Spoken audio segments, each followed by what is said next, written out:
As the delegated moderator for this session, call the meeting to order at 6:30 PM. And the first order of business is we do have a set of Finance Committee minutes of March 11th, the joint meeting at that period. They have been circulated to the Finance Committee. Are there any comments or thoughts on this? Well, To move the approval. yeah, thank you. Okay, was that you, Jim? Yes. Okay, I'll second that, Jay. Michael, do we have a way to turn the volume up? Turn it up all the way. So Oh, it is. it's just um, for Jay. see what we've got. Okay, so I have a motion. Jim Balfan's made the motion, a second, Steve Schatz. Any further discussion? There being none, I will take a quick roll call vote. Jim, Aye. Pam, Aye. Diane, Aye. Steve Schatz. Aye.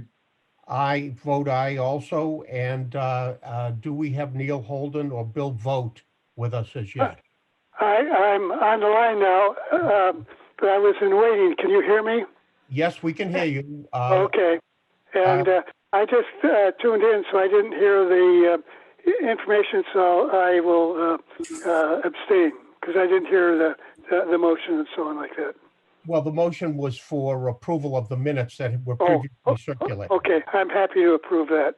Okay, all right. So basically, we have everybody but Bill who has not joined us as yet. So we will move on. Hang on one second. Okay, the next item, we are going to come back to the operating budget of the fire department. There are several issues have been discussed since our last meeting between Michael Canales and Chief Garofoli. And let me run through a couple of these, if I might. The situation relative to Engine 2, it was the general consensus that Engine 2 is 21 years old and is up for replacement within the next several years. That being the case, it did not make sense to do major body work on that vehicle. And the thought here was that there would be in-house patching of the rust with equipment from the highway department. And next year, the matter of replacing Engine 2 will be raised in the budget cycle. Did I state that correctly, Michael? Yes. Okay. Any questions on that? So it would be patch work to get us through the inspection and another year. Okay. No capital expenditure on on engine number 2.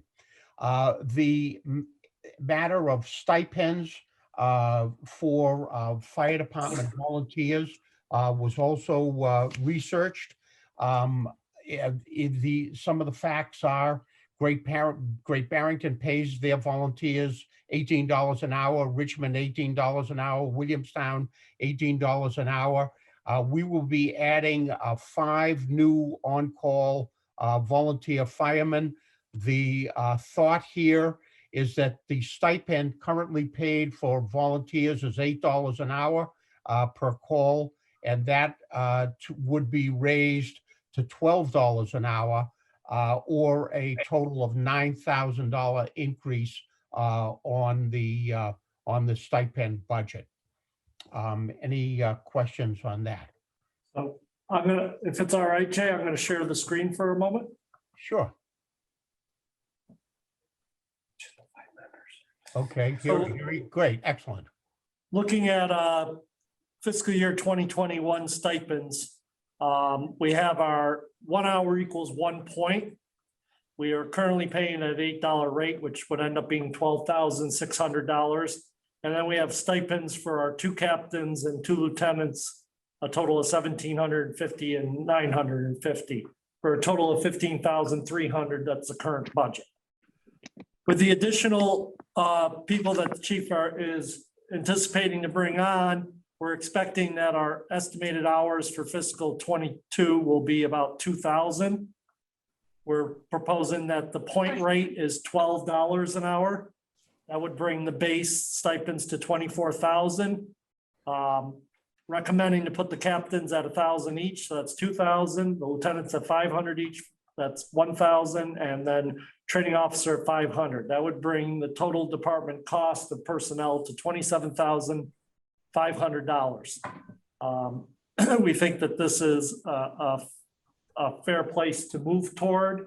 Me and the chief sat down and really broke this out. And this would just be saying to everybody, if we end up with less than 2,000 hours, then the money will be returned to the town at the end of the year. And then if for some reason we ended up over 200 hours, we at least know what we're paying, why we're paying, and how we came to these numbers. And if that happened, it would be a reserve account transfer. Not that we're anticipating that. The chief also is going to establish a baseline minimum. So he'd be paying out the stipends twice a year. There would be a commitment of 2 hours or 2 points every month. So anybody would have to have at least 12 hours worth of service to the fire department in order to get any pay. And then they'd be paid from step 1 through if they got above 12. So that outlines exactly how we're anticipating to use the stipends, because I think there was a little confusion as to how exactly the stipends were being distributed before. This just hopefully clarifies for everybody exactly what our chief is proposing.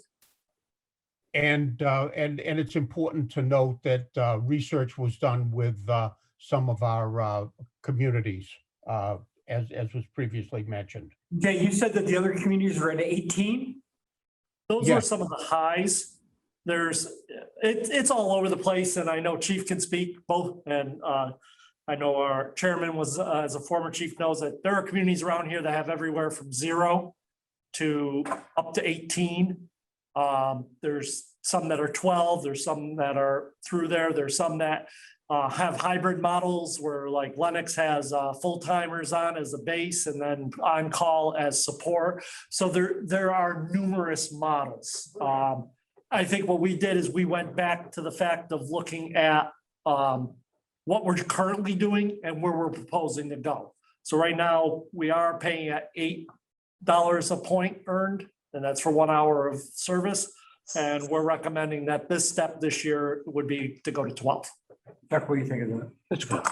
Okay, if I might move on, Michael, talk to us with the chief about hoses. What conclusion did we come to? Jay, I think Patrick had a question for our chairman. Okay, go ahead. I asked it. Oh, I didn't. And I have a question. I didn't hear what Jay wants to move to, but Jay made the comment that we're bringing on 5 new people. So I would ask the chief, who are those 5 new people? Where do they live? What kind of commitment are they willing to give? Go ahead, Vinny. So the 5 new people are, there's 5 new people. They're going to be from different communities, mainly Lee and Stockbridge. There's one guy that's up the road from us. I don't have their names memorized, so I can't fire them off to you right now. Paperwork's on Michael's desk. The anticipated commitment in the beginning is going to be very active because they're going to be expected to attend as many trainings as possible. And even when they can't make the trainings, I'm making myself available to work with them and trying to get them on the same training path. So one recruit does not fall behind the others. The anticipation is that they're probably going to be averaging anywhere between, I'd say at least 2 hours a week to anywhere from 5 or more. So they're going to be very active in the beginning. That's where we're going to see that 500 points or 500 hours come in pretty quickly. In the beginning, people are more active usually than in the end, because when you're making up the training and getting your initial training, there's a lot of drive and a lot of want to do this. So you're going to see an influx in the beginning, and then it'll plateau at about a year and stay pretty steady. You'll see about how active people are going to be. So this is a very rough estimate. I don't know how active a year from now. I can't predict that, but I can predict that these 5 people are very enthusiastic and willing to be active in the beginning. Okay, so they're Rough. only from Lee and Stockbridge? I have one person that's going to be more dive team than anything else that's from Pittsfield. But the reason why she is being recruited on is because of her expertise and her ability to lead the dive team portion of it when there's a dive or water rescue. She's been very active and has all the master certs. In fact, she teaches the classes for all the certifications throughout Berkshire County. Okay, and the other ones are from where and what is their status? I mean, are these working people? Are they available during the day? You know, a little more detail about them would be appreciated. So they are working people. They have several different jobs and different schedules. They do vary. Most of them are going to be available evenings and weekends. I can't all their availability, but I can tell you that one of them at night, they're going to be available more during the day. Neil, can you mute? I'm gonna mute him. I got it. Okay. I couldn't get to it. But Go yes, ahead. for the most part, they're all younger and they're all working families. Okay. But only one of them actually is from Stockbridge? One in particular is living in Stockbridge right now, currently, yes. Okay, and in that terms one of the is gonna be doing stipend, I have whatever another they want. question. What's Um, that? I have another question about the stipend. I'm wondering if you talked to the existing firefighters about this, or particularly, you know, Neil and Peter and Bill Markham, your officers? Yes, I have made them aware. We have discussed it. They were not worried about the pay per se, but they understood where if we're going to be bringing on people moving forward and we're trying to cater to staff coming in, if we're going to be taking 2-parent families and 2-income families and asking them for commitment, that we would need to try and reimburse them enough to at least pay for their gas and any meals that are missed. Okay, thank you. Okay. Michael, how about the hoses? About the what? I didn't- The Hoses. The hose. Oh, like- okay. And feel free to jump in, chief, at any point. So after discussing with chief and we started looking at their 3 capital purchases, one is that we're not going to do vehicle 2. We're just going to patch as necessary to get through the next couple of years. We're going to look at taking Interlaken Station and trying to either through green communities or through CPC funds to see if we can get that building fixed next year.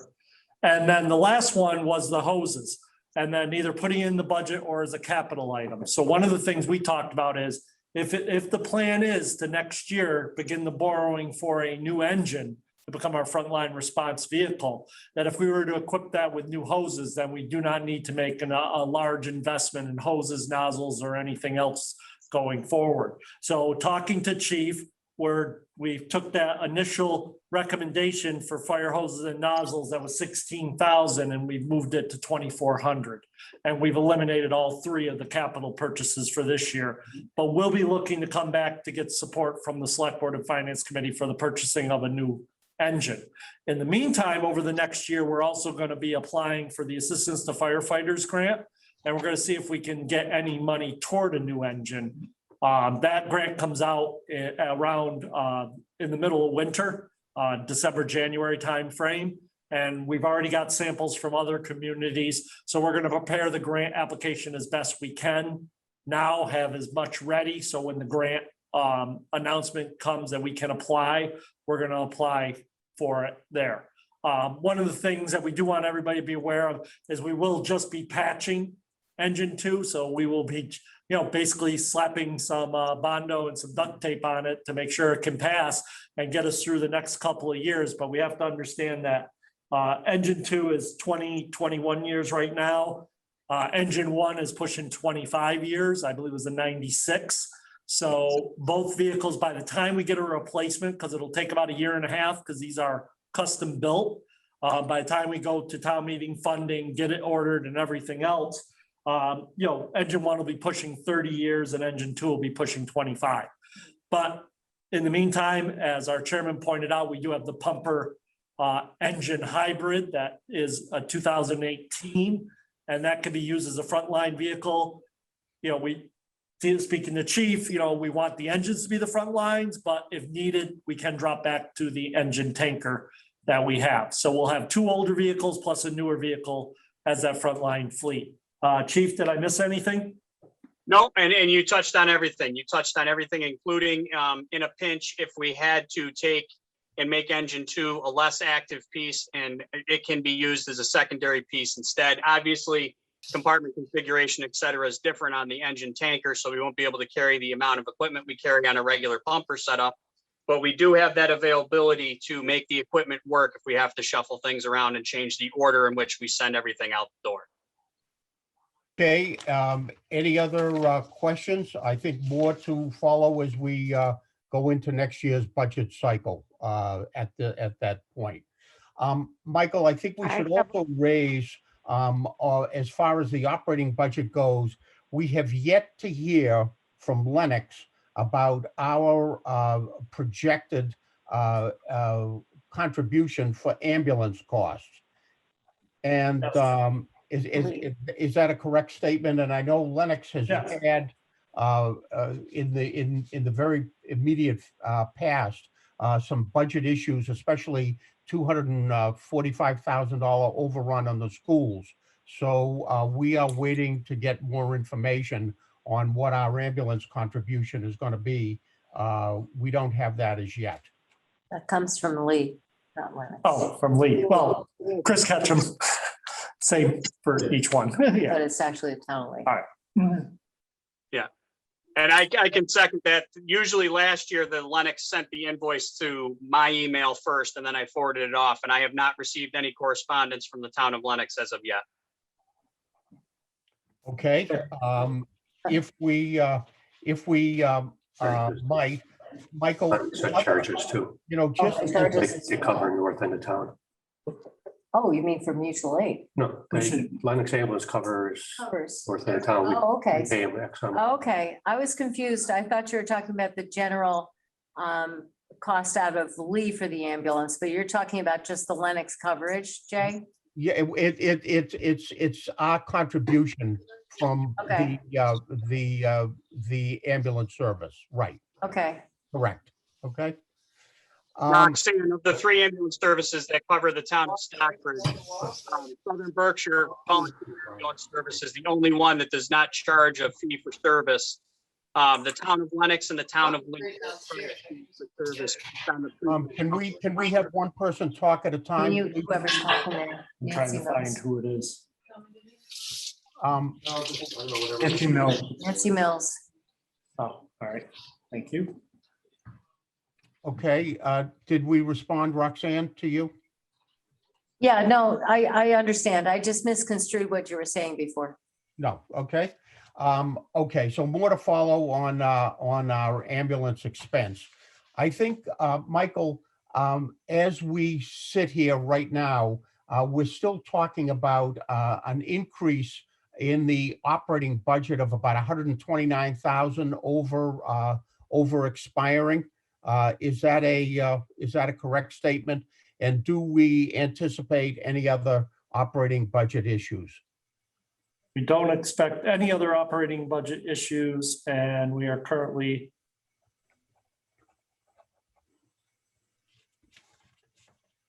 Okay. I'm just scrolling down. Let's see. So right now it's sitting at a total of 140,000 is our overall increase to the budget this year. And Michael, we're holding off on the Planning Board and Conservation Commission enforcement agent. Yeah, I don't have a number yet to put in. That's something. Yeah, What's this? Both talked about. the Planning Board and the Concom are thinking similar to what Richmond and Great Barrington and Pittsfield have, is to have somebody to follow up on all the permitting to check for compliance, an enforcement agent. It's a part-time position. But I mean, if we're going to talk about it, this is the cycle to be talking about it. Right. Well, we do have, and you guys put in a couple of years ago, starting in fiscal year 20, you had 50,000, 40 and 40 in undesignated compensation. So that's things that come up in the middle of the year that we need to address. And then also you'd have the reserve account. So there are a couple here. The undesignated compensation, Patrick, is for people who retire in an There you go, unanticipated yeah. fashion. That's what really that's for, and it does happen periodically. And that's a hedge for us. We're not actually anticipating any next year, but we can look at some different options there. We don't have any numbers, so I don't know where. It's something being talked about whether or not Berkshire Regional Planning or something could put together. Right. So I think it's gonna be It's just we're work in doing, progress. we're doing, both boards have so many projects that they're getting. Yeah. That it's just, it becomes really difficult to expect volunteers to track all of this stuff, and it's complex and there's regulatory issues, and having a professional would be great. Right, I think it makes a lot of sense. Yeah. Okay, so that's Figure out how we basically- can do that. That's basically where we stand, Michael, with the operating budget. And I think what we will subsequently do is at a future finance committee meeting, we will vote on the details of the operating budget along with the warrants and capital items for recommendation to the select board. So is there anything further, Michael, you want to raise to our participants on the operating budget right now before we get into the capital and warrants? Nothing else that I have. No, select board. Jay, Yes, Bill. you should check the chat box at the bottom. There's somebody from the public who wants to say something about the budget. You see where No. It was the one that was muted. Beth, All right. it's Beth. So I don't know if this is the appropriate Yes, Beth. place, if it's the appropriate place to speak. I'm a resident of the Lake Drive Association, and I'm the treasurer on the board. And about 25 years ago, Conservation Commission had made a commitment to sewer around Lake Drive, around the Stockbridge Bowl. And the only place that was not sewered was Lake Drive. And so based on the fact that many of the septics on Lake Drive have failed, and they've had to be replaced, or they have, residents have tight tanks. I'm wondering if there's a possibility that we could incorporate into the budget this year an engineering study to see the feasibility of having the Lake Drive sewer. Right now, the sewer extends, it goes across the outlet, and it goes up to 183, and it goes up to, and it goes to DeSisto. And basically our concern is that if anything is developed at DeSisto, that any capacity that the water and sewer group has now in terms of the town, that it will be eaten up by a DeSisto project.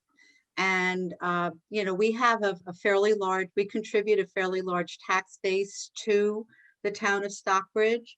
I would approximate it to be around $225,000 a year. Most of our residents are second homeowners, so they don't really draw on the services of the town. We maintain our own roads. The town doesn't maintain them for us. And so therefore, I'm wondering if it would be a consideration of the finance committee to put something in their budget for this coming fiscal year to do an analysis and a proposal of what it would cost to put water sewer lines around Lake Drive. And that would complete the Concom's vision of protecting the Stockbridge Bowl. So I think we ought to leave it. Michael, can you look into this for us? And we can bring it up at a subsequent meeting. We really have no information on this at this point right now. Hey. right, no, I appreciate that. One thing I can say is this has been discussed in the Stockbridge Bowl Stewardship Committee as a possibility to be looked into. The other thing I'd like to assure you that we, even when DeSisto School was there and running, we had excess capacity. So you don't have to worry about if anything happens on that property, because that was obviously, you know, functioning for many years, and we were not at capacity at that point. So I've been assured by Water and Sewer that we have sufficient capacity, and we have to look at the details of what it would cost to do Lake Drive. Well, doesn't that require engineering budget? Do we have engineering money budgeted for these? This typically would come out of water and sewer revenue account. Yeah. So what I can do is I'll speak to Mike Buffoni and Tony about this, and then get back to both the finance and select board on this issue. I think Steve had his hand up. Okay, that's perfect. And then we'll have more background information to deal with this. Jay, Okay. I have a comment if I may, please. Go ahead, Jim. I agree with the idea that studies should be made to extend the sewer clear around the bowl. I just want to correct Beth that it isn't just Lake Drive on that side of the lake that is without a sewer. It's an entire side that's without sewer. And if we're going to go to the cost of doing a study and the engineering and so forth, let's go ahead and get it done and completed all the way around the bowl, so the proper financing plans can be made and can be scheduled in the appropriate time levels. The other comment I'd make is that it came up previously during the DeSisto school development that there may not be enough sewer capacity. In checking with both Tony and Mark Buffoni, the present capacity of the sewer and water on the busiest day of the year it gets barely over 50% of our current capacity. So as Roxanne said, that is not an issue at this point in any time. The real issue is let's get the engineering done, let's figure out the cost, and let's do it so we can save that bowl. Thank you. Great. Thank you. I appreciate you all listening, and I'm glad that there's been discussion around it. And hopefully you all can either contact myself or Laura Beasley, who's the president of the Lake Drive Association, as the studies continue and you know where you're at in terms of an engineering plan. Beth, we'll be So- back in touch on this. We need to do a little research, okay? Great. No, thank you so much. I appreciate your time. Okay. Steve has had his hand up. Dave, If, Dave, yeah, Yes. go want to ahead. say something? Sure. Well, I just wanted, we need to be clear about this. Beth was suggesting that it was the function of the finance committee to do this, and it's not. It's not, yeah, And this is the Board of Selectmen together with other committees and the town administrator. I mean, we act as in an advisory capacity as to budget, but we are not, this is not our job to do that. correct. It's our job. You know that. It's yours, Chucky. I think, Steve, Yeah, we'll move forward with it. I know we discussed with Tony before and it's been brought up several times, and we'll just move a little farther on it and see what we can do. I think Beth Yeah. raised the matter in light of the budget process. And, Yeah. and I think that's Exactly. fine. And we'll get it to the right place and we'll get the information. Yeah, Okay. we got it. We'll take care of Thank it. you. Kate Chuck, Fletcher did you- has her did you have hand raised. anything else?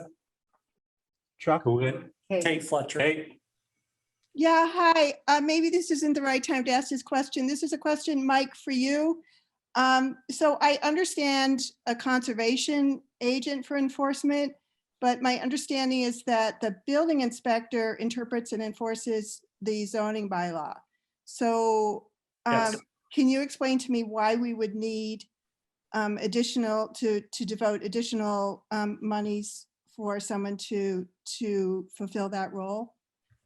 The role that my understanding is the role that's being presented is for the Conservation Committee. Right, but I mean, in fairness, the LPOD is a planning board, is the permitting authority and regulatory authority is the planning board. And many of the LPOD issues are not traditionally Zoning, right. zoning and having an expert look at that, I think is why there might be some overlap.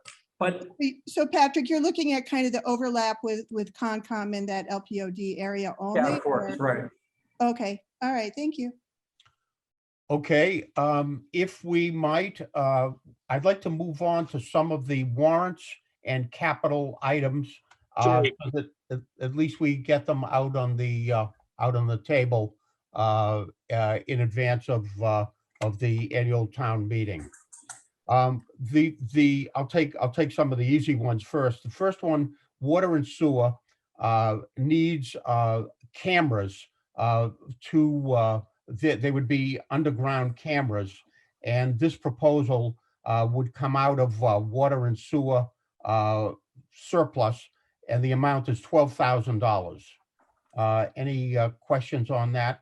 This is kind of a routine item, and here Michael has posted some of these items for us. So that would be number one, cameras. The Tuckerman's Engineering, Tuckerman's Bridge, that's also a water and sewer surplus item, estimated at $38,000 to study the bridge and the services in that bridge. That would be another proposed warrant, if you will. Tuckerman's Bridge is the bridge, as Steve Schatz had mentioned in the past, down by the golf course. The next one, Quiet Knoll, the tank needs to be repainted out of water and surplus for an amount of $3,690. It's a maintenance item. Michael, can you zoom that just a little bit? Sure. I'm sorry. I'm Go ahead. just gonna, whoops. Oh, okay, there you go. You My want eyes are old, sorry. maybe a little too much? There we go. Okay, you can see the cameras, you can see Tuckerman's Bridge. What heads or tails is I know. which one it is. We can raise the issue now also of the Park Street Which is pump heads. station. Oh, which, Park with Street the pump- head on it. I'm sorry, Roxanne? Now, that was just somebody else. Okay. I had to mute. The Park Street pump station needs to be replaced. Michael, why don't you tell us we're talking about a prefab structure and how we plan on doing this with borrowing or long-term debt. Right.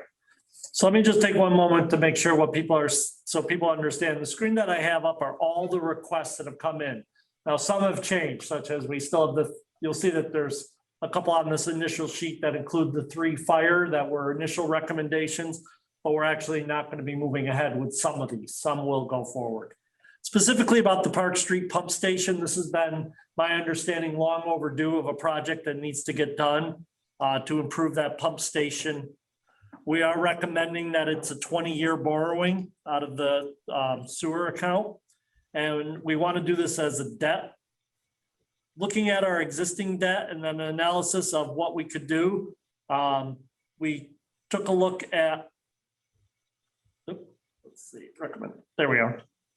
So what we are recommending here, what I'm putting forward is that for the sewer and only, the next 2 years, we still have payments on the old sewer expansions that happened. So if we were to do in fiscal year, the next 2 fiscal years, do the interest only, by the time we get to our first 2 payments, will actually be in FY 23 and 24. We do interest only. And then we bring on the principal for 25 and for the next 18 years. What that does is allow that you can see that the sewer and the sewer surplus that we have will handle this. We'll be at, this year we're at 96,000. Next year we'd be at 111 because we'd have that interest payment. Then we'd have 110 and then it dropped down to 48. So we have plenty of money in the reserves to get us through this little hump and then carry us through. So the recommendation is to do a 20-year borrowing, 2 years interest only, and then 18 years of interest and principal payments, which would be able to be supported by the sewer revenue account. And is that 720 pretty firm number? Because Yes. originally they were talking about 500. Yeah, the cost of everything is we think it's actually gonna be in the 600s and 600 and something. We have a couple options that are still being reviewed. But this is a safe number that we think going forward. Okay. All right, moving on. Talk to us, Michael, about the cemetery project that we need a study for to be supported by the Cemetery Trust Fund. Yeah, so the cemetery, right now, and I'm not sure if Karen Marshall is on right now. I believe she And was. Yeah. Karen, if you would like to, I'll let you outline what's being proposed. this is to bring in professionals to review the approximately 600 oldest stones in the oldest section of the cemetery to see what needs repair and what kind of repair they need. Some of them are in kind of bad shape. So Kind of bad, they're broken off. some of them, yes. Some of them, and some of them have been badly repaired as well, which would be something else we would have them look at. And that project is proposed to be funded, Michael, from the Cemetery Trust Fund, right? Yes. There's over $25,000. 400,000 in that account right now. We would be taking 20,000. Karen got an initial estimate, just one proposal, just to get an idea of where it would be. That was about at approximately 17,000. We'd still have to go with, at that number, we'd have to get 3 competitive prices. Right. So we think that asking for 20 would be sufficient to get this project done. With the anticipation of next year, the Cemetery Commission bringing forward a plan with an actual cost to do the actual restorations. But I'm curious why, when do you think that what is the time frame for the consultant? Well, we have to, everything has to be approved. That's pretty clear. Well, no, I mean, assuming it gets past the town meeting in June. Well, I have one proposal. I'm gonna go try to find the other 2 now, during this period. But realistically, we probably wouldn't be able to start till mid-June or July. And for completion date, Karen? Oh, completion, I don't know how long it will take them, but I would assume by fall. I would want that anyway. So we couldn't start repair until really probably the calendar year 22 anyway. That's although Michael has said, the highway department has $5,600 in it right now that was set aside a few years ago for headstone replacement and repair. So Yeah.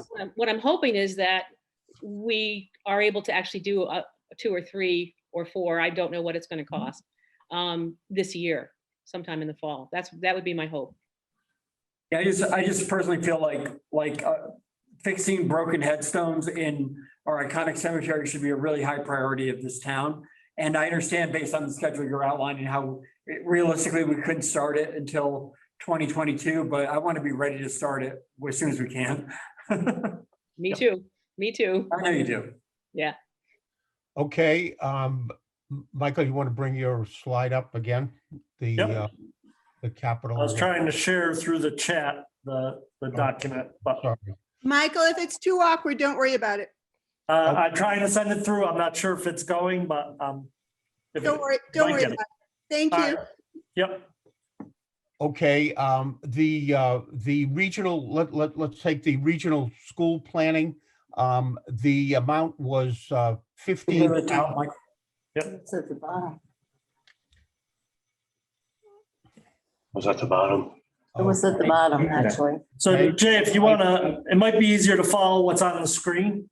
Let's do the planning, the part-time planner and consultant, which would be supported by free cash, $40,000.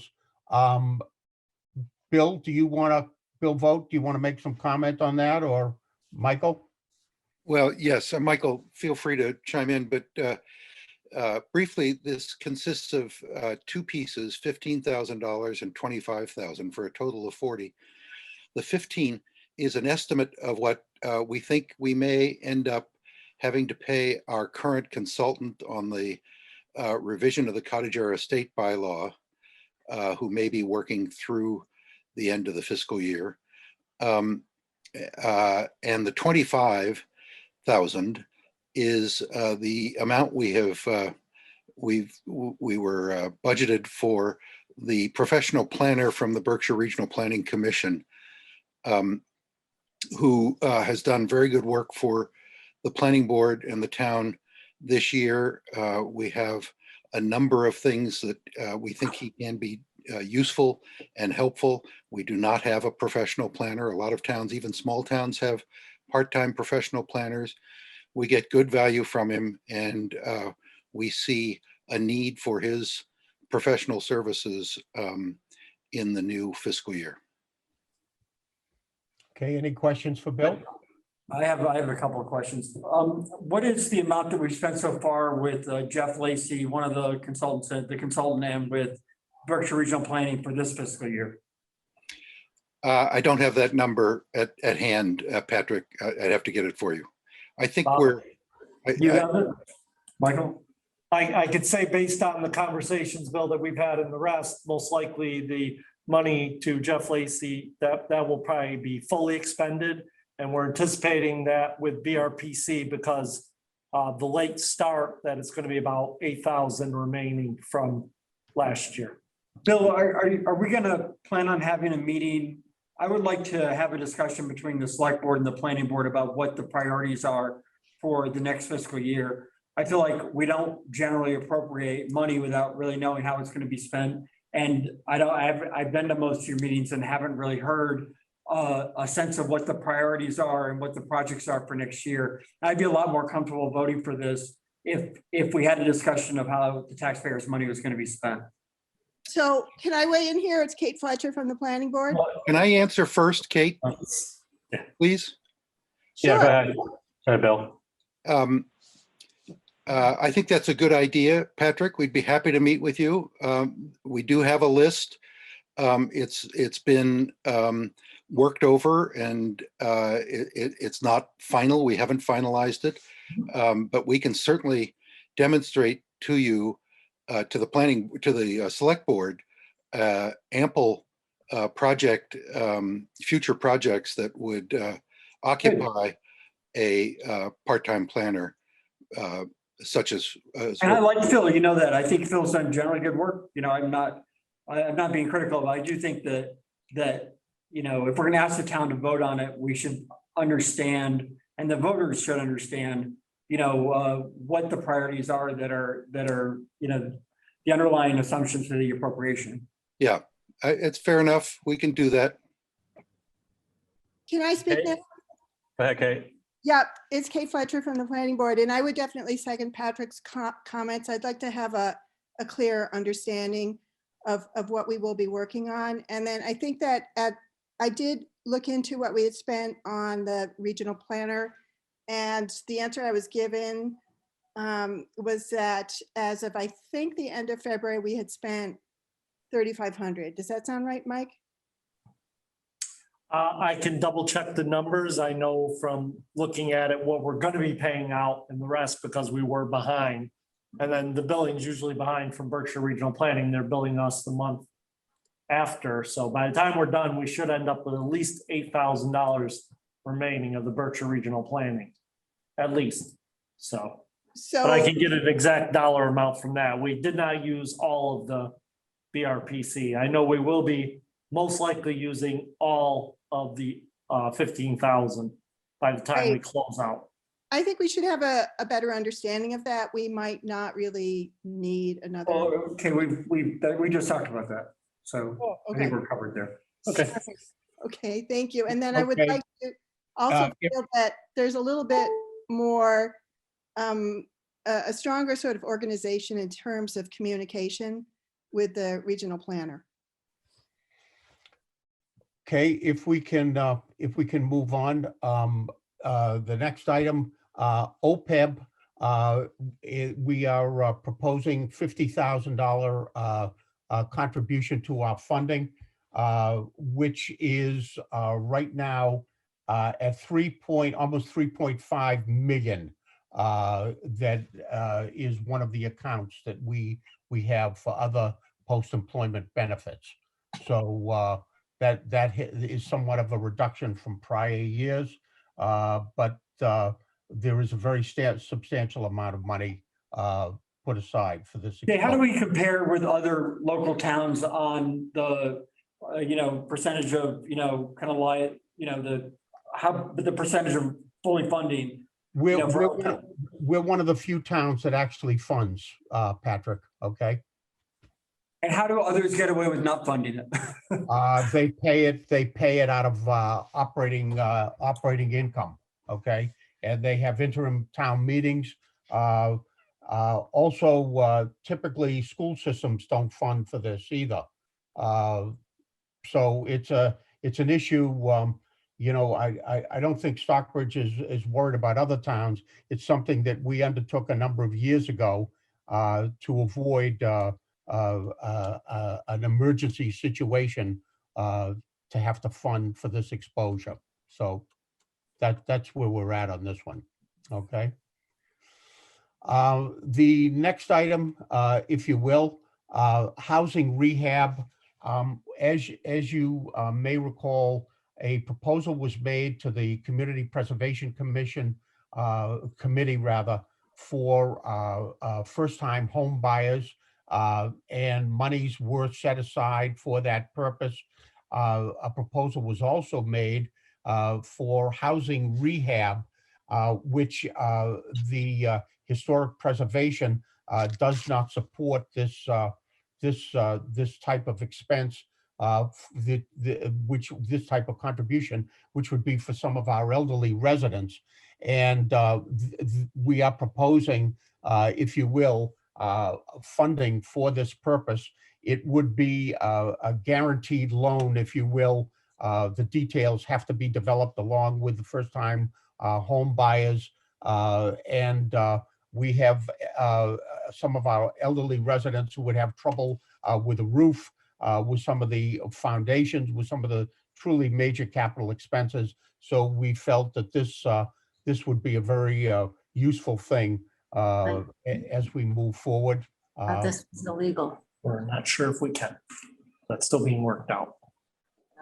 Well, I'm just curious about this because Berkshire Regional Planning already has that block grant program, which serves this exact same purpose that people can apply for. So I'm wondering if we're reinventing the wheel here. Is this really necessary? Roxanne, The point should be made that the regional planning has some very rigid income and family size criteria. And this would give us a little more latitude with a little higher range citizen of the town. Also the regional planning, that money was 40,000 or so, that the state grant, that was the Stockbridge portion, which funds, the amount that could fund about 4 projects, and we got 9 applications, and that money's all spent. So those are, that grant is done, and there's little chance, I believe, in the short term, maybe the medium term, that the state is going to make additional money available to us for that kind of grant program. This, unlike a grant program, is a revolving self-perpetuating loan fund. Right. So typically the way these are structured is you capitalize it at the beginning, and then if somebody needs update an electrical system or a roof repair, they do a 0 interest loan that is repaid when the house is sold. And so as seniors, This is legal. This has been run by town. Many towns in Massachusetts have them, yeah. And so basically what happens is they get paid back and then we're able to do more of them. Yeah. It's loan-based. It's loan-based, yes. Okay. Interesting. So when did the Berkshire Regional Planning thing close? It was really open. It opened like right before COVID, like last June Right. or March. Had like 9 quick applicants and then it sort of got paused. And it got suspended, right? CDBG money was frozen by the state because they weren't sure if they were going to be able to release it or not. So now it's becoming open and there's going to be another 20 or 30,000 able to go into that program due to the fact that we were able to get that ADA grant. So it isn't done.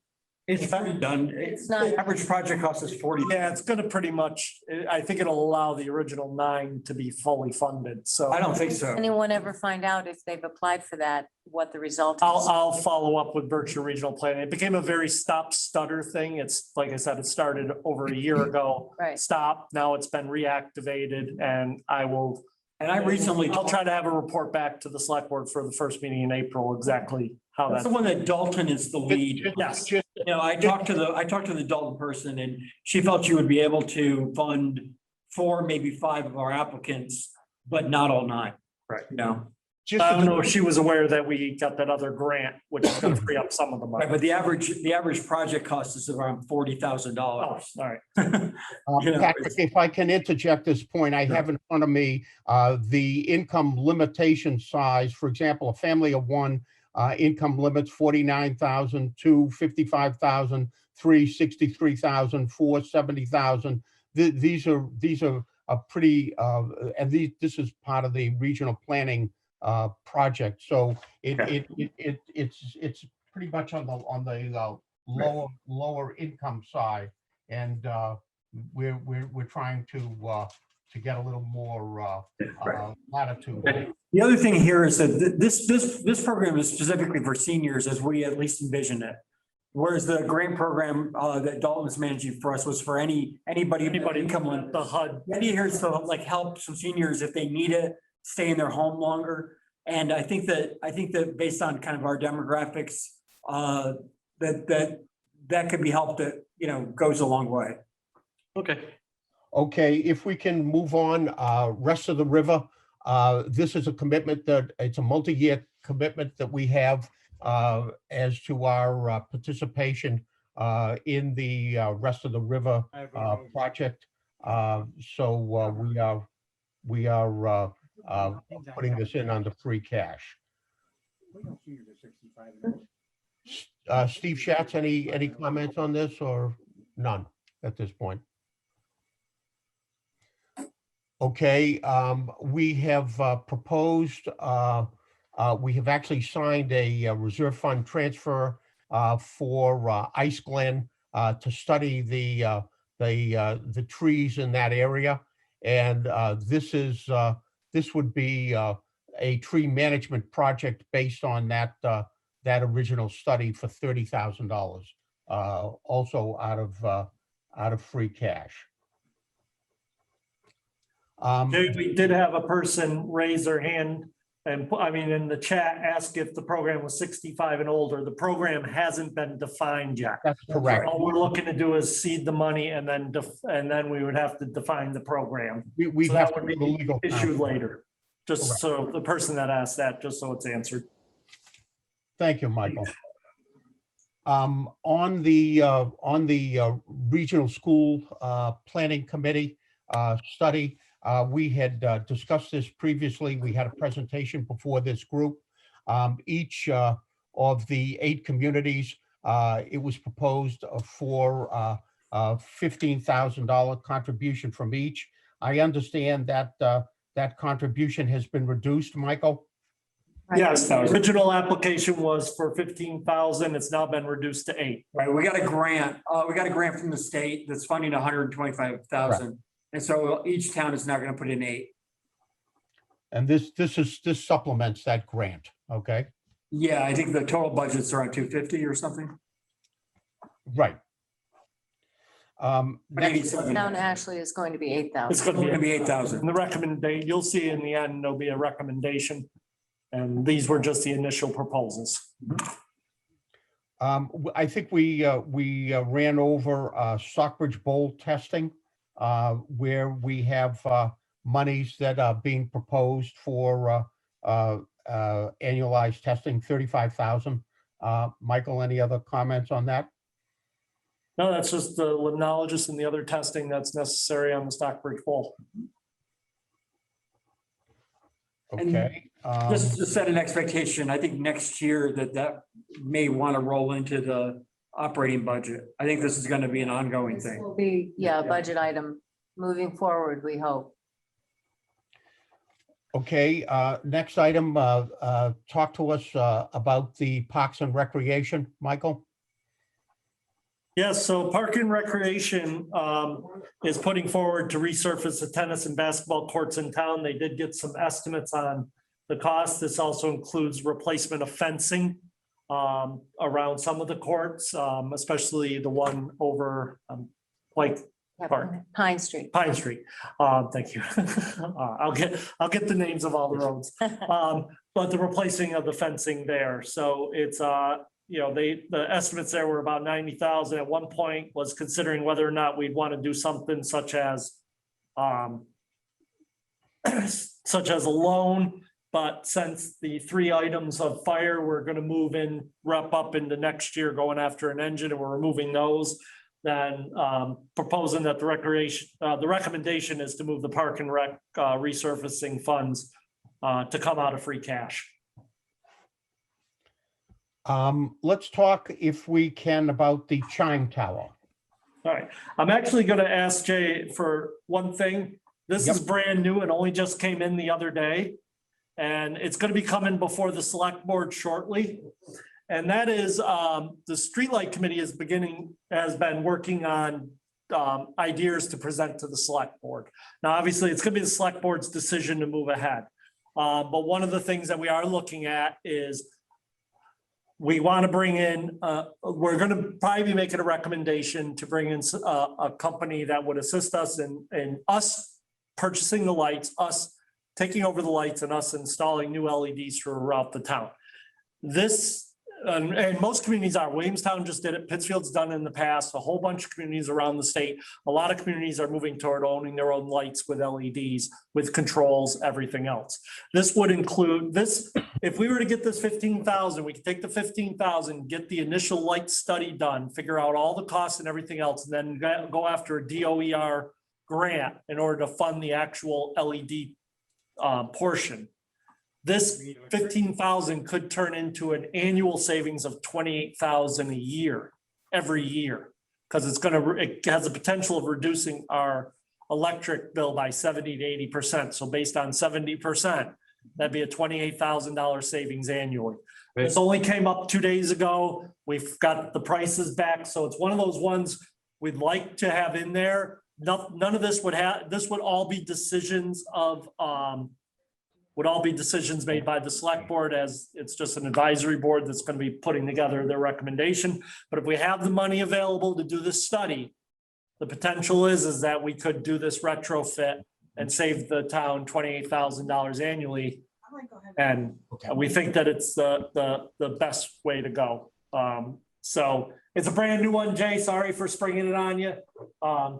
And the finance committee and the select board, but I just wanted to throw it out there because if we don't do it, we're going to miss an entire cycle of going after the Green Community Grant.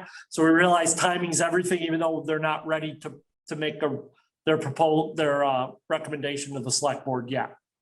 I think it's perfectly fine, Michael. It's a good point. It came in and we brought it up, and you know, we'll carry it forward between the select board and finance committee. And bring it up at town meeting. And I'll be distributing to everybody the cover sheet that we've asked everybody to do. Laura did one with me for this project that explains in detail. So everybody will have that. So I'll be sending that out tomorrow to everybody. Let's go back to the chime tower, Michael, if we can. Yep. So the chime tower was we're recommending a borrowing. You'll see that the original request was 550,000, but due to the fact actually after our last meeting, and then me and Chris Marsden had a long discussion, because this work wouldn't happen until over the winter where the bells and everything else would come out. And then the work on the tower, everything's going to need to be coordinated with the bells being removed and everything else. Because of the time frame, we're a little nervous because a lot of prices are already accelerating as far as construction costs. Sure. So our thought was to add 50,000, roughly 10% extra onto this, because I wouldn't want to go out and then end up short. And even though we said we had built in a 15% cushion, we're going to lose that cushion just in escalation of costs. So we really want to make sure we have enough and wouldn't have to come back to the town again. So this is would be a 20-year borrowing. And once again, looking at the debt analysis, what would be recommended here is that we would actually, and I should have changed this to 600,000, but I already changed the dollar amount.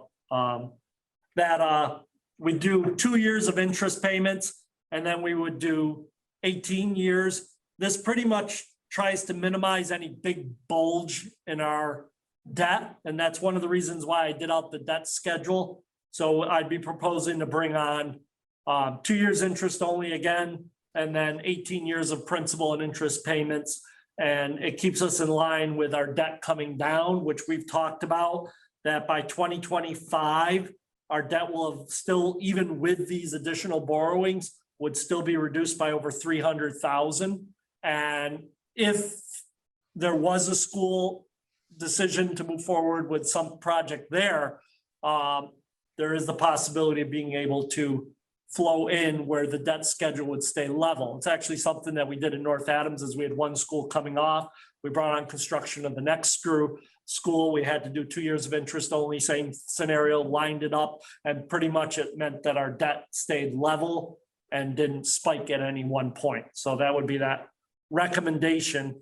And I will get the updated information to the select board and finance committee so they can make their final decisions on this. I think the point should also be made, Michael, that the facility is deteriorating. There are issues with the support of the chimes, with the roof, with the structure itself, and this is something that has to be addressed.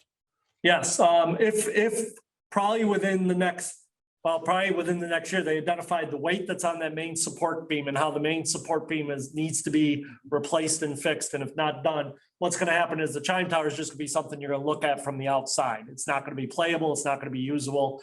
And then it'll continue to deteriorate.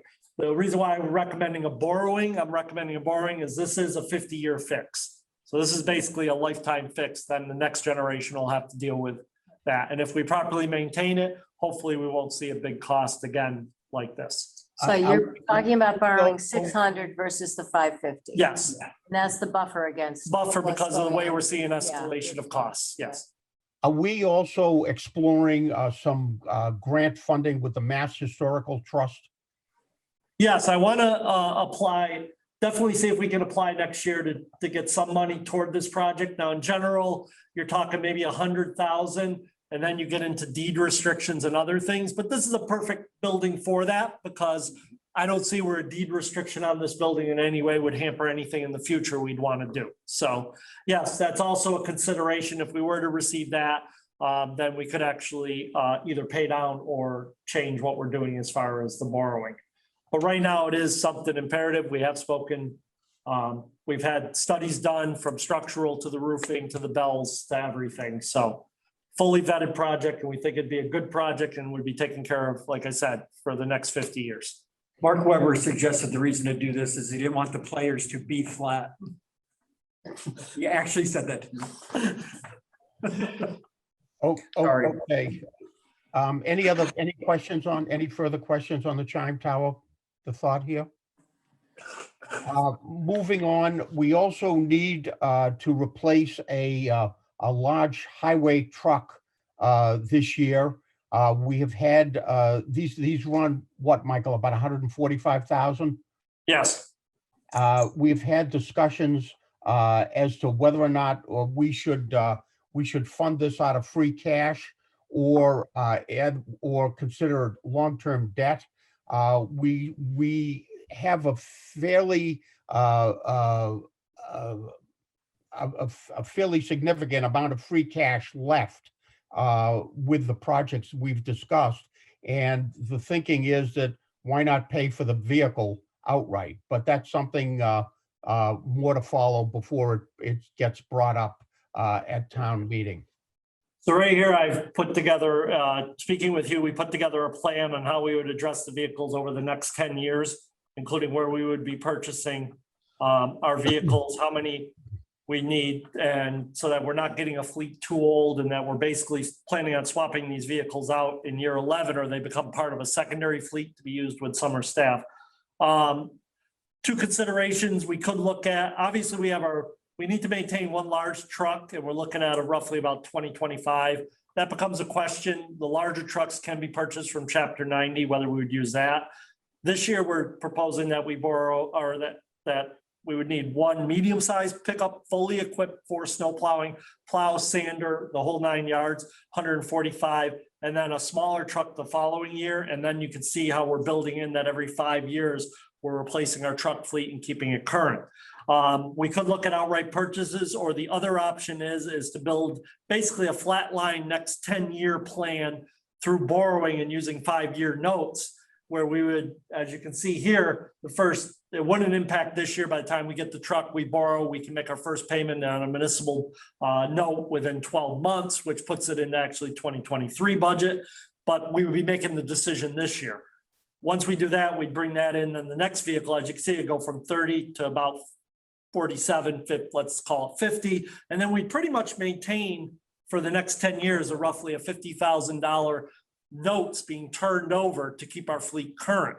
And what this does is just creates a flat level, which would be built into this analysis here, which still keeps us on track with bringing these trucks in and keeping the schedule as level as we can, and trying to minimize any large jumps while still keeping that idea that we would have quite a bit of money falling off in 2025, and then even more money falling off in 2027, which is probably somewhere in the neighborhood of where we'd be looking at if there was a school vote. So we're trying to line up everything as we can. Right now, my recommendation is that we begin a 5-year note program for the trucks, so that it basically creates a level. This is our main fleet, similar to what we do with the cruisers. So that's my pitch on that. And yes. More to follow. We need to discuss this from the finance committee standpoint also. Jack have all medaled in cherry pits. How far can you spin a cherry pit? Well, if you, in the adult category, if you have to get at least 25 to 30 feet in order to get it. Yep, I'm on it. Oh, all right. Oh, okay. There is one other situation that we don't have a lot of detail on at this point. There's been some discussion about intersection in downtown Stockbridge, and I think we need to have current information if we're going to move forward with a proposal for this project and a presentation to both the Finance Committee and Select Board as soon as we can. Yeah, well, I mean, Mike and I are planning on talking with the engineer this coming week. Do we have a date yet? I can work with you right after this to get that date set. Yeah, because we have to go over what we've gotten in detail. There are a lot of questions, and I think there are a lot of costs that can come out of this. He appears to have built in a lot of lighting. So we need to identify specifically where those pieces are and are they necessary? And so there was a lot that was included in that proposal that wasn't necessarily discussed prior. We're going to have a conversation with this engineer about. Yes. And then the He'll plan give a is to come in and do a presentation to to the everybody. to the entire select board. Yes.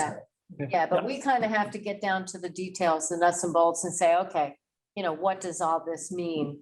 It's tough reading these things. And we're going to do this in time to get this on the warrant, because this is a pretty big Oh, yeah. swing. Oh, yeah. I would say next, probably by either our first or second meeting in April, of having them come in and do a presentation to the select board. When is our next meeting? Isn't it the 9th? Right. So we got. We'll wait to get more information on this based on your meetings, Michael and Roxanne, in the next week or so. Okay, May I say something? Steve, go ahead. As to every one of the items, every one of the articles, special articles, and the budget itself, it seems to me that as a finance committee, we cannot be meeting to approve or disapprove any item unless it has previously been approved by the select board. That is the way we've operated for years, and I personally don't want to change that. I don't want to be making a recommendation on something that has yet to be approved by the Board of Selectmen. Any thoughts on that, Yes. Michael? Well, that's the plan, is that right now we're presenting all these. The select board will determine which items are moving forward to be placed on the warrant. And at that point, then the finance committee would vote on each of them, whether to support or not support the articles that are going forward. Yes. Do we want to start voting on any of the ones that are kind of low hanging fruit? We could possibly bring it at the next meeting on the 9th and have the official votes of what to move forward. I did need to change. Did we cover everything here pretty much? I think so. I think so, and this is just a breakdown of where we are as far as free cash, and I did change the regional school planning 1 to 8,000. So we have a starting free cash point of 1.851 million. Right now proposed is 408,000 we still would have a balance of 1.443 million in free cash. So there is one caveat that I want to make sure select board and finance committee are aware of. And this goes sort of into what was on here on the agenda for a little later, but the Larry Wog Bridge. So the Larry Wog Bridge is going out to bid. It's going to be in the Eagle next week. It's going to be on Combines next week and then the Central Registry next week with a bid return of April 20th. So out of April 20th, we'll have an idea of what the low bids are. Takes about a week for the low bids to be reviewed by our engineers, make sure that they are a satisfied contractor, and then go from there. We have about $1.2 million remaining.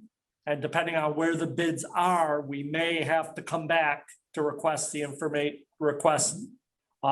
funds in order to get the Larry Wog completed. We are asking for an accelerated time frame on getting the bridge done because we want it to kick off May and June and have it done by October so that we do not see it fall any more than this one construction season. So I guess that's my one outlier that's still sitting out there as far as capital items that I'm just not sure at this point without having the actual numbers in. But part of it was we were trying to time everything so that we would. So the third meeting of the select board, we would have a number and I'd be bringing it forward for it to be a warrant article if it ends up greater. There's a chance so far the projects that we put out have not come in greater, but there is a chance, and this one doesn't take much because of the dollar amounts included that it could end up. We could have to appropriate some money to get it done. That's it, Jay. Am I correct in assuming there is a substantial balance that remains for the remainder of this project? 1.2 million. 2 million. Yeah. Right. Okay. Anything else, Michael? I have nothing else. Good. I'm good. Okay. Any comments from the select board or finance committee at this point? Well, Jay, I'd like to make one comment regarding the Larry Wog Bridge, if I may. Yep. You know, I've been requesting time frame on that for some time due to the many questions I get from town residents. And it is a little disturbing that each time that subject has come up, the time frame has moved and it's moved and it's moved. And it brings back memories of what transpired with the town garage. And I would submit to you that the Larry Wog Bridge is rather important from the standpoint of Tanglewood, from the standpoint of everything else. And it's pretty disappointing now to see that we've wasted some very good weather when that project could have been started, could be worked on. And now, if we don't even put it out to bid or don't get bids back in until basically May 1st, they're not going to start until the 15th, the 20th or 30th of May. There's no way they're going to get that done in time. That's all I have to say. Jim, I think your point is extremely well taken. And I think, you know, one of the difficulties that we've faced is we've had a transition of personalities with an interim town administrator and highway superintendent. There's been a lot of changes here. So, you know, certainly some of the personnel changes do contribute to delays in the project. And I think, you know, we've got to move along as best we can. And Michael has outlined the time frame that we have right now. Okay. Don't misunderstand any of my comments. Not at all. Critical of Michael. and what he's done. Thank you, Michael, for doing what you've done. Tim, I think to your point, and for all the folks in town, we recognize that this was could have been managed better. We're trying to address that. We're working really hard to get the bridge done in this calendar year. Time will tell, but it's the highest priority on the radar as far as I can tell. And I want to reassure everyone that, it's not just sitting there. We have to go through a process that starts with bidding and then the assignment of the contract and then the work. But we're still at least hopeful, I think confident that the work can be done, before the end of the calendar year. Okay, anything else? I have a couple of pieces of other business before we close this joint session. One, we did get from the Finance Committee perspective, a report from Erica Rolson, our treasurer, on the statement of bank balances. We want to review that, see if there's anything we should be doing to increase our investment income or make changes. And it was a very comprehensive document and something that'll be reviewed by the Finance Committee at a subsequent meeting. We also get a copy of that? Yes. Yes. Yes. We also understand that tentatively the annual town meeting will be in the vicinity of mid-June, the 12th or 13th. Is that correct? It's on the agenda. It's on the agenda to discuss later in this meeting. Good. And also, we're in the process of preparing the invite for all relative to our exit audit with the town's auditors, and that'll be going out within the next day. So That's Monday? Tuesday, right? Yep. Okay. Okay, that's all that I have, unless there's somebody has something else. And if that's the case, I would suggest that we adjourn the joint session that includes the finance.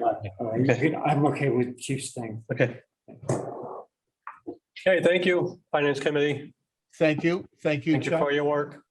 And we would have a motion to adjourn at 7:47. Okay. You want to take a break? I second it. Okay, so let's move on with the Selectmen's meeting. Thank you all. Thank you. Thank you. Good night, everybody. Chief Finley, you're here? Hi there. I see you down I'm in the here. bottom corner. Hi. How are you? Good, and you? Pretty good. Good. So what do you got for us? Well, thanks for having me tonight and honoring my request to appear before you. I'm here tonight to seek approval to provide a conditional offer of at-will employment to one reserve police officer applicant.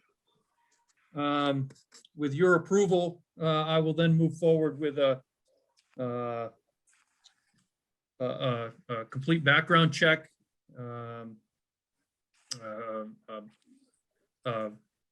medical exam, drug screen, and if all that is completed, according to the conditional offer, if that's successful, then we will move the recruit into our field training program. So what I want to do is present to you tonight a young man by the name of Caden Shafaroff. He's our applicant. He is a local man. He actually lives in Stockbridge. Went through the school systems here, graduated from Monument High School, 3-sport varsity athlete at the school, very good academically. From what I understand from talking to him or talking to people who know him, he's a hard worker. At 21 years old, he's already owned his own home and sold one, flipped his own home. Of course, his mother happens to be in the the home business. Some of you may know her. So, Yeah. but I do find that pretty impressive for a young man his age to be able to do that. So he's here with us. He's on the Zoom here with us. If you guys have any questions for him. Hi, Hello, how you doing? good. How are you? Doing well. Any questions or?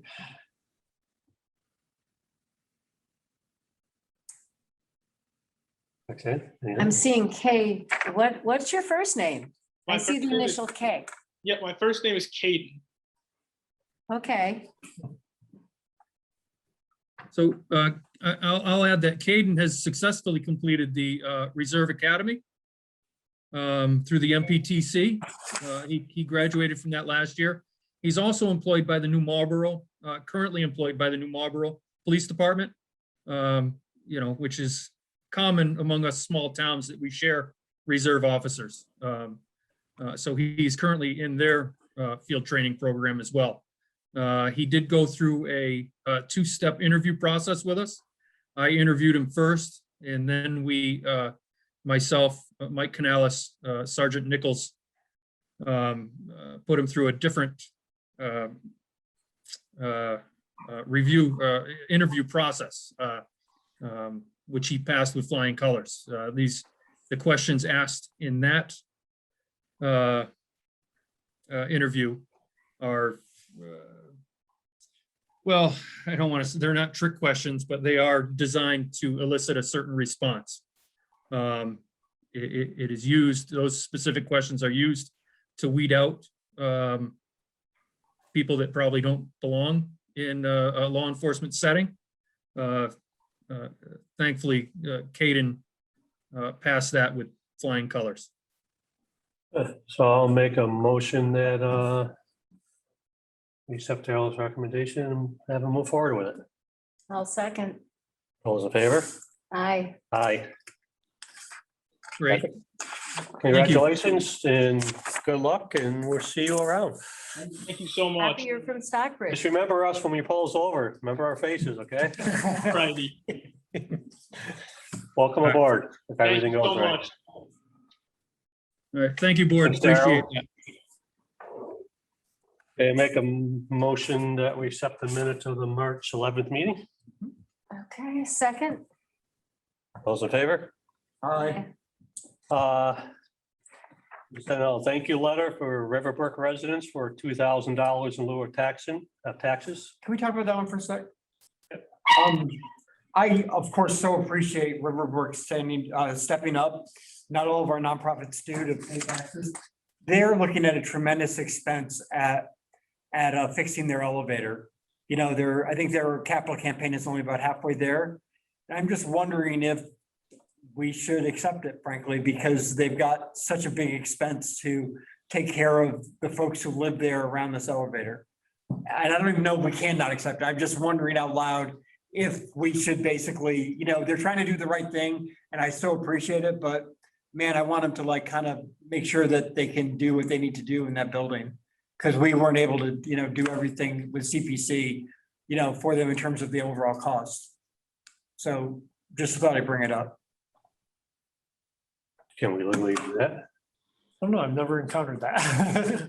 So, I mean, it's not like we don't want it. It's just like, let's continue this part to the next meeting. Right. Well, I mean, but send them a thank you letter anyway, but. So we'll ask them if, we thank them and all that, but if they really need the money for the elevator and stuff, Yeah. you can thank them for the effort and, yeah, and if it's legal and all that stuff. Yeah, that sounds good, because I'm definitely behind that. I mean, they're a great part of the community. Yeah, I don't know how you want to approach. You want to continue, look into this first and then. Let's continue it. Continue it until. Ask them how they feel about it, and they want to give it, then that's fine. If they want to put it towards their elevator or their other projects, we'll send them a thank you letter anyways for their consideration. Good. Yeah, no, I'm just, yeah. Okay, appointments. Stockbridge Housing Authority as resident tenant. Mr. Michael Voigt. Michael Volt. Okay, he's the only one that, Yes, that was the name passed on to us. They did ask tenants who would be interested. He stepped forward to be interested in being the tenant representative. I'll make a motion that we appoint. I second him. Michael He's Hall. he's been participating in the MVP planning process and has done a really nice job. I wholeheartedly second him. Those in favor? Hi. Aye. Aye. Stockbridge Green Community Committee, Miles Moffett. Yep, this is a request that has come through from the Green Committee and from Laura DeVester. Miles has been involved, but he's just an ad hoc member right now. So we'd like to make him a member of the Green Committee. Okay, I'll make a motion that we appoint Mr. Moffett and the committee. Second. Those in favor? Hi. Aye. Conservation Commission, alternate position. We have two, Lisa Pizzuto and Gary Johnston. So Patrick, what are your thoughts? Well, look, I think Gary is a tremendous asset to the town. I think that he's contributed for a long time in a lot of ways. I also think that this is the manual. It's 640 pages long. And I'll tell you, having gone through it, it's a steep learning curve and you don't ever learn it all. And I think that Lisa comes in with 11 years experience, going through all the training that the state offers, is certified and is eager. And I hate to have to choose. And I would also suggest that it wasn't my plan to seek reappointment, though there's some, it looks like I could if I wanted to, and if the board was up for it, but it wasn't my plan to seek reappointment. So we're really gonna have two positions open between now, the current one, and July 1st when my term ends. And there's no reason why, if we have two eager folks who want to serve, we can't anticipate that and put one on now and one on in July. I would suggest that my preference would be to either do Lisa first or do both of them now, if you prefer to do it that way. I absolutely don't favor. Two open positions right now. Yeah. Well, we have one open position, and then, I could look at, in past years, if you go all the way back to like the Mary Flynn era, there was in that era, there was a select board representative on every town board. Okay, they were ad hoc, they were ex officio, but they used to split it up between the select board members and they would be representatives of all the boards. I like participating in Concom, but I don't have to do that as a member. And if this board would consider, for example, letting me participate as the ad hoc representative with no voting powers, I'll resign right now and we can appoint two of them. I don't have any problem with that. Like I said, I don't want to have to choose. They're both great, Is that legal? If he resigns tonight, we have to advertise that for again, or is that? But I only, whatever the other thing is, just, you could appoint knowing that Patrick's not going to be reappointed, that you'll have one appointed effective July 1st.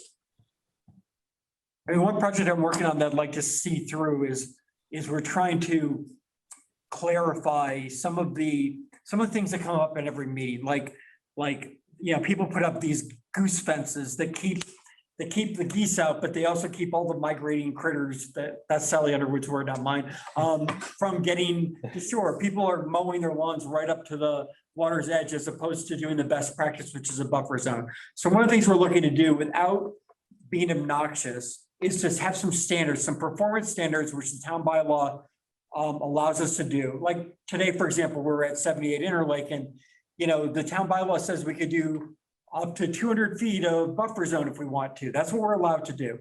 We're asking to do 6 feet. We're not trying to over-regulate anybody's property. We recognize that even 30 or 40 feet you can't get to without using up most people's lawns. But what we want is just a little bit of a performance standard so that when people come in, they understand what the expectations are from the board. So I've been talking to Donna about that as a project, and I'm coordinating sort of, you know, and she recommends strongly that we actually go forward with these performance standards. And I would like to sort of, you know, facilitate a conversation between Donna and the Conservation Commission, and possibly with Lisa, because she's so knowledgeable in this area, around what some of that might look like, you know, and it's in effect, it's sort of like the subdivision regulations versus the subdivision bylaw. Just would be a set of regulations that we would suggest in terms of like what our performance standards would be, so people aren't confused. But this is a Conservation Commission project. Yeah, that's a Conservation Commission project. So, you know, I think we can use all the help we can get, and if there's two folks who want to contribute, you know, I'm happy to. How do you feel? You know, I think that they're both bring a lot to the table. Couldn't agree more. Yeah. So, you know, it's up to you. And obviously you are perfectly, you can resign from the Concom, but obviously you can still participate. You can go to meetings. You're a citizen. We all can go to meetings and have some level of participation. So. Right. But I mean, similar to like, you know, some of our other boards were resigned. Right. Should we just do two now? Wait, say it again. You'd have to have a resignation. You'd have to Right. accept Patrick's. I have the pen in my hand, so. No, but I would actually, you know, like to consider having, you know, similar to what we do with SBSC and with the SBA, you know, I would like us to consider not only for Concom, but for other boards and committees, you know, assigning one of us to be the select board representative, which is sort of a bridge between this board and the other boards. And I think that worked exceedingly well back in the 80s and 90s. And if for somehow we got away from that as a town, but I think that that's something that we should consider. And I would like to have that considered as part of this decision, pen in hand. Yeah, I mean, I don't have a problem with that as long as, and I had a conversation with Donna today as well. And it did sound like, yeah, certainly you can have a designee from the select board be on various committees. You can structure it that way. Okay, so, The SBSC, just by definition of stakeholders, that happened because of the definition of what was trying to be accomplished. But can certainly So- happen for other committees. get this done, make a motion, we accept Patrick's resignation from the Concom. You have two hands raised right now who would like to speak on this. Okay, We have Jamie and then Kate. okay, Jamie, Hi, this is Jamie Manassi, and I am on the Conservation Commission. I Yeah, do thank believe you. Sally sent a letter last night to Michael and to the select board about her choice. Yes. And the projects that come to the commission are getting more complicated, and we need people to really show up for meetings and have attendance and knowledge. And attendance is mandatory. You can't just be on the list on the roster. So I believe from the letter that I read in the packet, the select board packet, there is a letter from Lisa. There isn't one for Gary. I've Yeah, there never is. seen him Yeah, as there an is. attendee. So I just want to voice my concern that we need all the help we can get. So to be, Yes. you know, that okay, I will say, you know, thank you, we Thank often you. and thank you. To for- Jamie's point, and this is, you know, just, let's be clear. We often only have the bare minimum necessary to make a quorum. And if I come off this board, then folks have to show up. Because if they don't show up, the business of the town, which involves every single project that's to go through Concom, which is most of them, because they're almost all around the lake, that business grinds to a halt if we don't have a quorum. So I just want to encourage, if we're going to appoint both of these people, they both have to understand that the meetings are twice a month and they do need to show up. And one would be a regular member and one is an alternate position, correct? Yeah, the alternate can fill in, that's right. But remember the, you know, yeah, Okay, so, We have Kate. Kate, Yeah, I just, procedural question. So wouldn't you need to, like you first announced that you had an opening on the Concom? you did last week. Right, but did you Of course, announce, so. you didn't announce you had 2 openings, did you? We didn't advertise for We two. got 2 candidates. I mean. I mean, I don't know. It's up to you guys. This involves me. I'll let you decide. There's nothing legal about what Okay, you're doing. It's just a question of how you want to carry okay, so, actions. okay, Kate, thank you.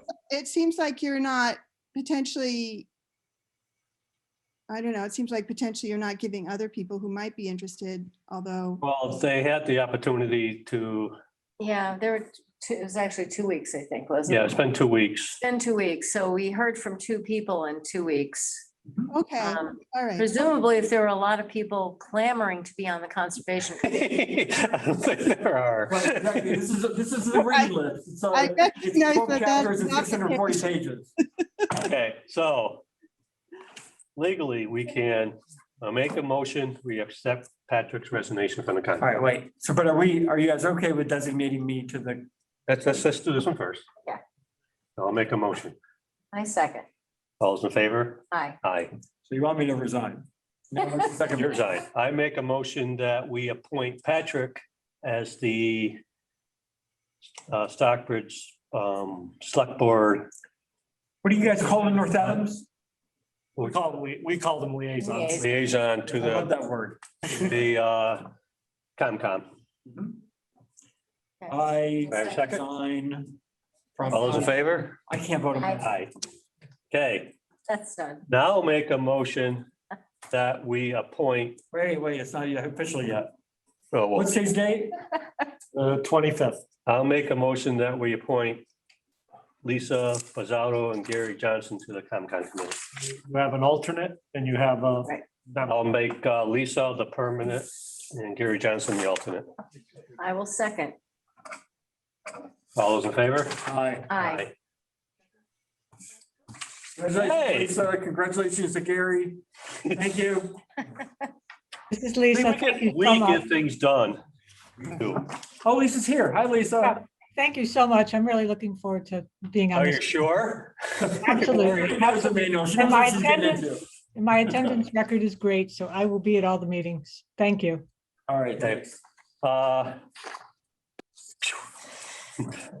That was interesting. Yeah, well, you know.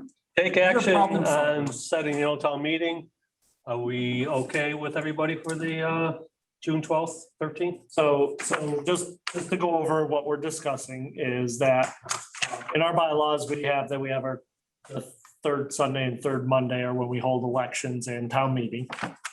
Because town meeting, the select board can vote to delay. So one of the things that we're still dealing with as an issue is while they are lifting some requirements of attendance indoors, they're still maintaining the 6 feet, which means right now, looking at town meeting in May, we're more likely, if we were to try to use the gym, we fit about 30-something people in there with 6 feet between, which means we have to hold it outdoors, which means we need to put it on a Saturday again with a Sunday rain date. You cannot move up town meeting. The select board can only vote to delay town meeting. We have so the earliest you could push it would be, because the third Monday is the 17th, would be the 22nd, 23rd of May. The following weekend is Memorial Day weekend, so I would think that that would not be one to consider. And then you have June 5th and 6th or June 12th and 13th. So those are the dates that you could consider. Talking with Terry, we thought that the best would be to push it back. The weather gets warmer, ground dries out, everything else. There's a little more time. Thought that we would Maybe be out of. recommend the 12th and 13th, but it is obviously the decision of the select board.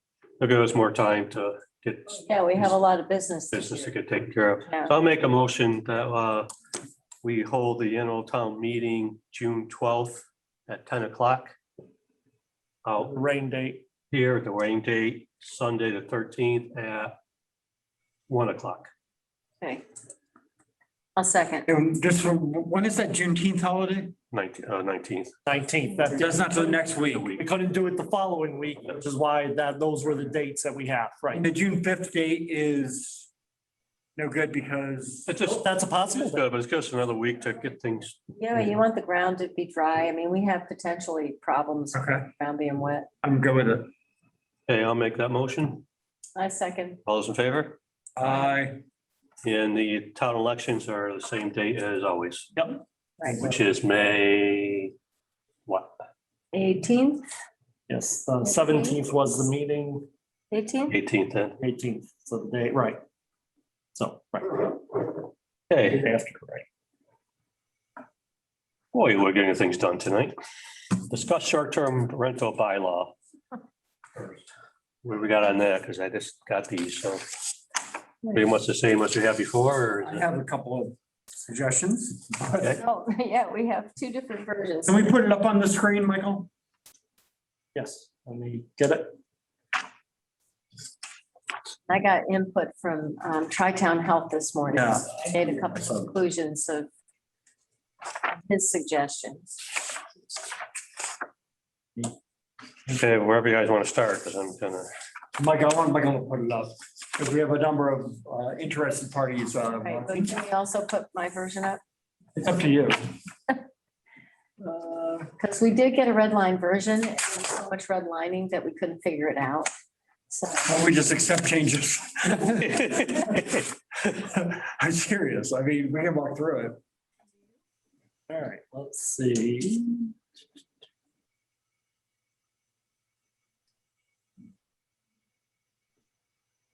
short-term rentals, I got one thing in short-term rentals. Okay. You want me to run through mine or do you want to go first? I can go first. It looks like that's mine. This was the last one I received, Yeah, so I think it's the most, you made it a little bigger, just start with it. Yeah. Let me see if I can get rid of that edit or the, Well, I just need the type bigger. and there, yeah, perfect. yeah, the only thing is, I wrote it as a warrant article, but basically we have to figure out where we would put this in the zoning bylaws, because it has to do with usage. So purpose, short-term rentals as defined in this section are allowed for residential properties in conformance with regulations that aim to balance private, neighborhood, and municipal interests by ensuring compliance with applicable mass general law regarding short-term rentals and ensure observance of residential health and safety regulations. So registration and regulations, and this is where we were diverging. We were talking about registration only, not a full permitting process. Not what? Not a full permitting process. This is registration. All short-term rentals must be registered with the town clerk, just like you would go and registered for a DBA, for instance. Are you Registration. the licensing that was in the version that was sent around? There's two versions. There's the version that you wrote and there's the version that. No. There's a version I read this week that was sent to me. I don't know. That was, you also received this week. It says permit, like E. E is permit applicants. So we're issuing a permit. No. Well, it's what, why does it say permit? Oh, why does it say that? That's a mistake.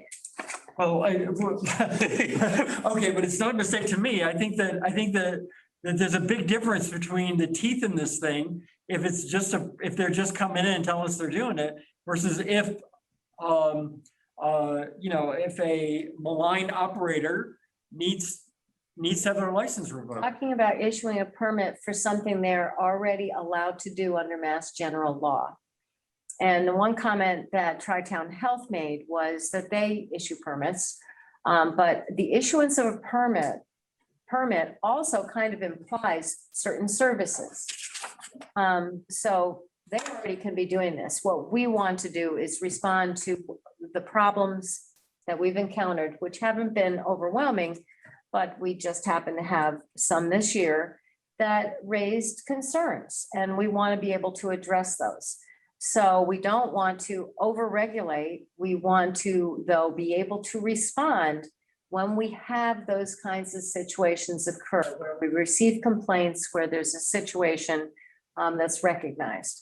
Well, there's no permit. How do we, one of the things in here says, after 3 or more violations that we can revoke the permit. How do we revoke a permit if there's no permit? Well, it's got to be the wording is wrong then. Well, okay, so how about we adjourn this? Or how about we table this one for a week while we get the wording right? All you got to do is change the. No, I'm not, I want to be able to look at it. And if you want to go through what my changes were based on the version I got, yesterday, that is now obviously not the correct version. I sent out a version also.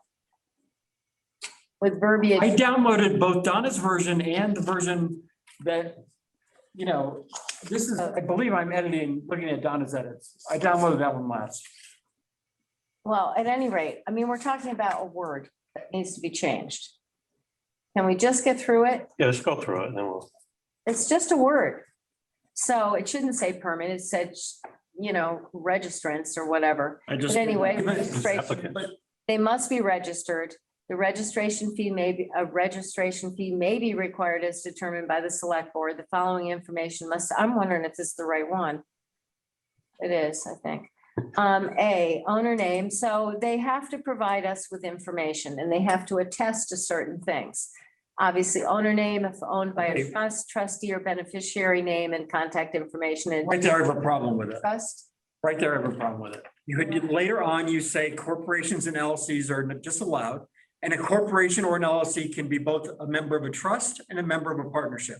We either need to ban, unless the trust or partnership has a beneficiary interest that is an individual, they need to be banned. Or we need to allow corporations and LLCs because there's absolutely no teeth in it if we don't do it both ways. Well, I don't know. This went, Donna. I understand that. It didn't make that comment. Is legal to form, as she likes to say. But the fact is, it is not, it's a ridiculous thing to allow, a partnership or a trust and not allow a corporation or an LLC. We can talk about that, but can we just get through it like line by line? Can we? Well, then do you want me to go back and deal with the things I want to do? I mean, it's up to you. What?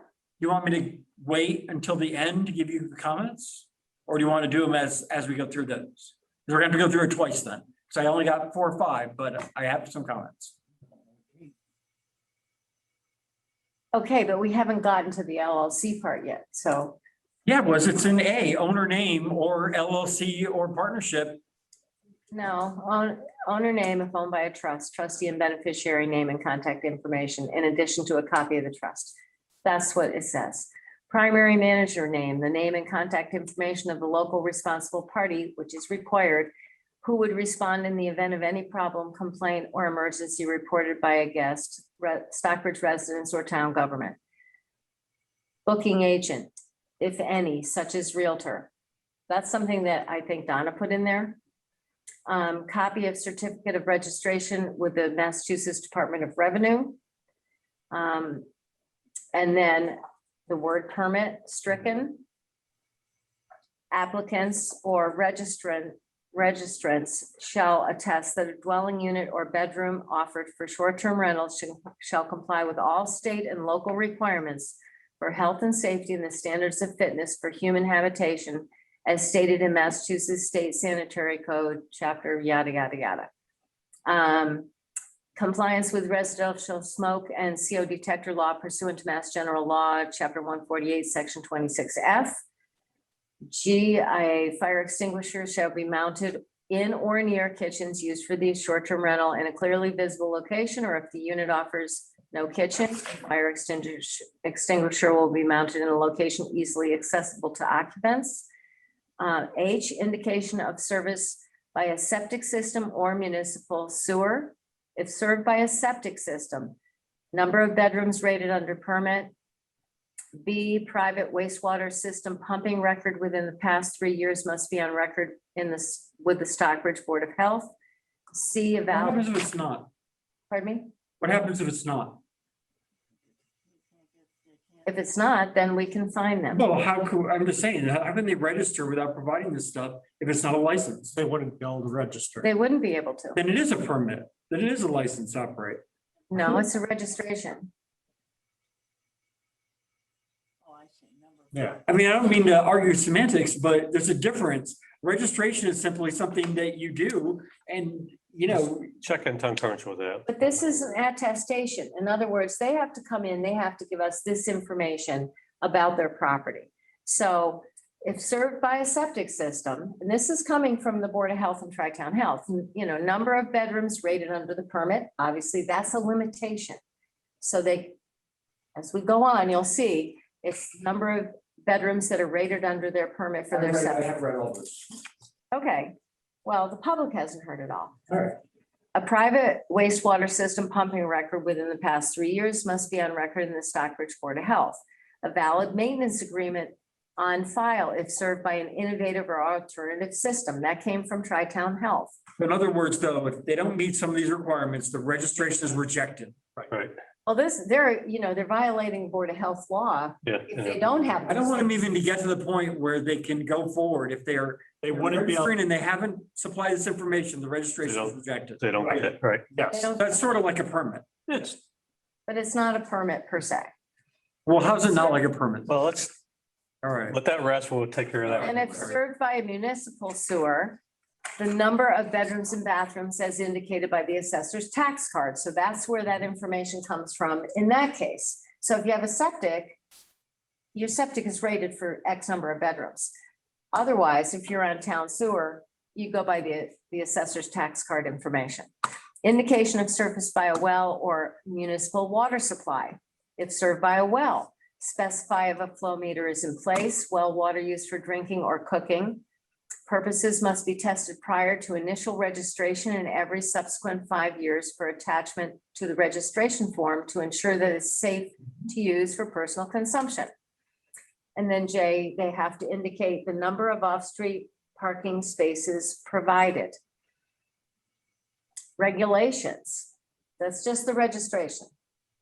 And then the regulations, residential property owned by a corporation or LLC may not engage in short-term rentals.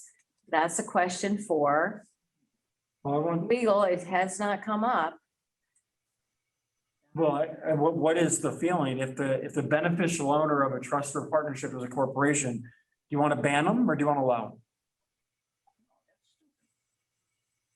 It says may not, but this is a No, discussion. but technically a partnership and a trust are different legal entities than an LLC or corporation. What I'm telling you is that a partnership and a trust can have beneficial ownership that is an LLC or a corporation. You partnerships and trusts are basically groups of things, and it can be groups of people or groups of LLCs or groups of corporations. And so we are either going to not allow corporations or we're going to allow them, but you can't allow trust owned by corporations, but not allow corporations. It doesn't make any sense. Okay, well, I mean, I think that's a conversation we have to have with legal counsel. It's like, how do we word this and what do we want to do?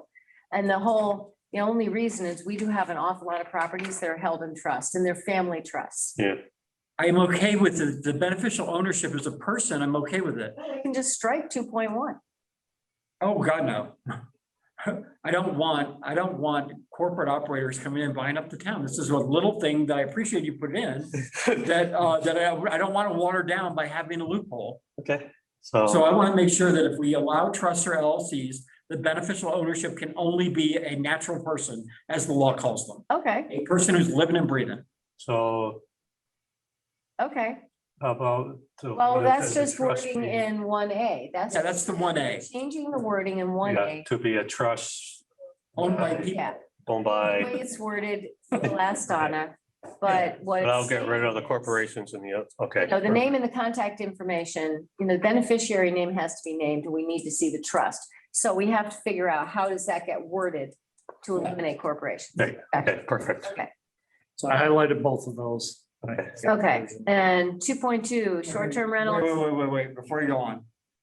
There's an oversight here. We need to add what was in mine, which is that properties that are on the affordable housing rolls cannot be used for short-term rentals. You can't rent an apartment or a house that was built with Habitat for Humanity money as a short-term rental. If it's on the affordable housing roll, which is a 30-year thing, it can't be used for a short-term rental. And that's Mass General Law? Well, that's not, but it's in every bylaw I checked. Nobody allows it. You can't basically use taxpayer money and then rent it out in a short-term rental, because that's effectively what subsidized housing is.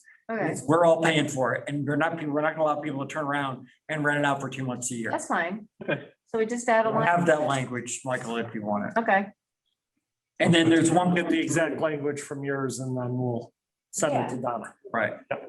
okay. The only other one that I would suggest we put in, but I'm not completely wed to it, is that 1.3 would be that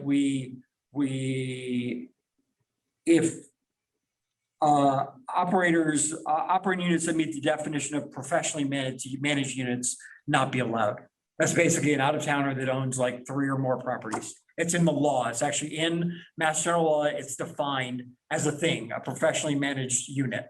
And so basically it protects us from having somebody from the outside come in and own a whole bunch of these things. Professionally, this is in Mass General Law. It's in 64G, the same one you referred to in the top. Yeah, it's basically under, I can even tell you where, it's MGL Title 9, 64G, Section 1. If you look up professionally managed operators, and we don't have to decide that now, but I would rather we don't allow them either. Well, if it's already in Mass General Law, then, I mean, we. They define it to allow towns the ability to regulate it. Just do a reference to it. No, they're not banned under the law. Oh, They're they're not. identified and you can ban them. They're identified so that people like us can decide not to allow them to operate in our town. That's good. Put that in there, because that's. Is that Okay. under 2.1? It's section 64G, section. No. For our regulation, would you be? That'd be 1.3 under 2.1. 1.2 would be the affordable housing ban. Wait a minute. Oh, I made 1.1, 1.2, and 1.3 underneath 2.1. So I had 3 types of things that are banned. Yours, the residential affordable, and the third one is professional operators. And I have all this language, Mike, I can give you. I redlined it. Yeah. I mean, I'm starting with, it's not one. Right, I'm just- Two. I know, I don't know the number. It would be ABC, I'm whatever. just making notes right now. So, Okay. Okay, short-term rental is required to have a local manager or responsible party who will respond. And I just threw in within 2 hours to any problem or complaint and within 15 minutes in an emergency. To do so may result in imposed fines. Okay, that's On 2.2 though, I want to add one little thing. You had the outstanding violations of building code, fire code, board of health, town bylaws. I also want to add to that, or an enforcement action by the planning board or conservation commission. Basically, if they're violating if they've got enforcement action, which is way down the road, that's not like a pleasant thing. That I haven't even seen one since I've been on there. You know, but if there's an enforcement action, if they're basically flouting the Concom or the planning board, I don't want them to be able to operate. Okay, so not allowed on any property with outstanding violations of the building code, fire code, board of health, or town general bylaws, or Or an enforcement action by the planning board or conservation commission. okay.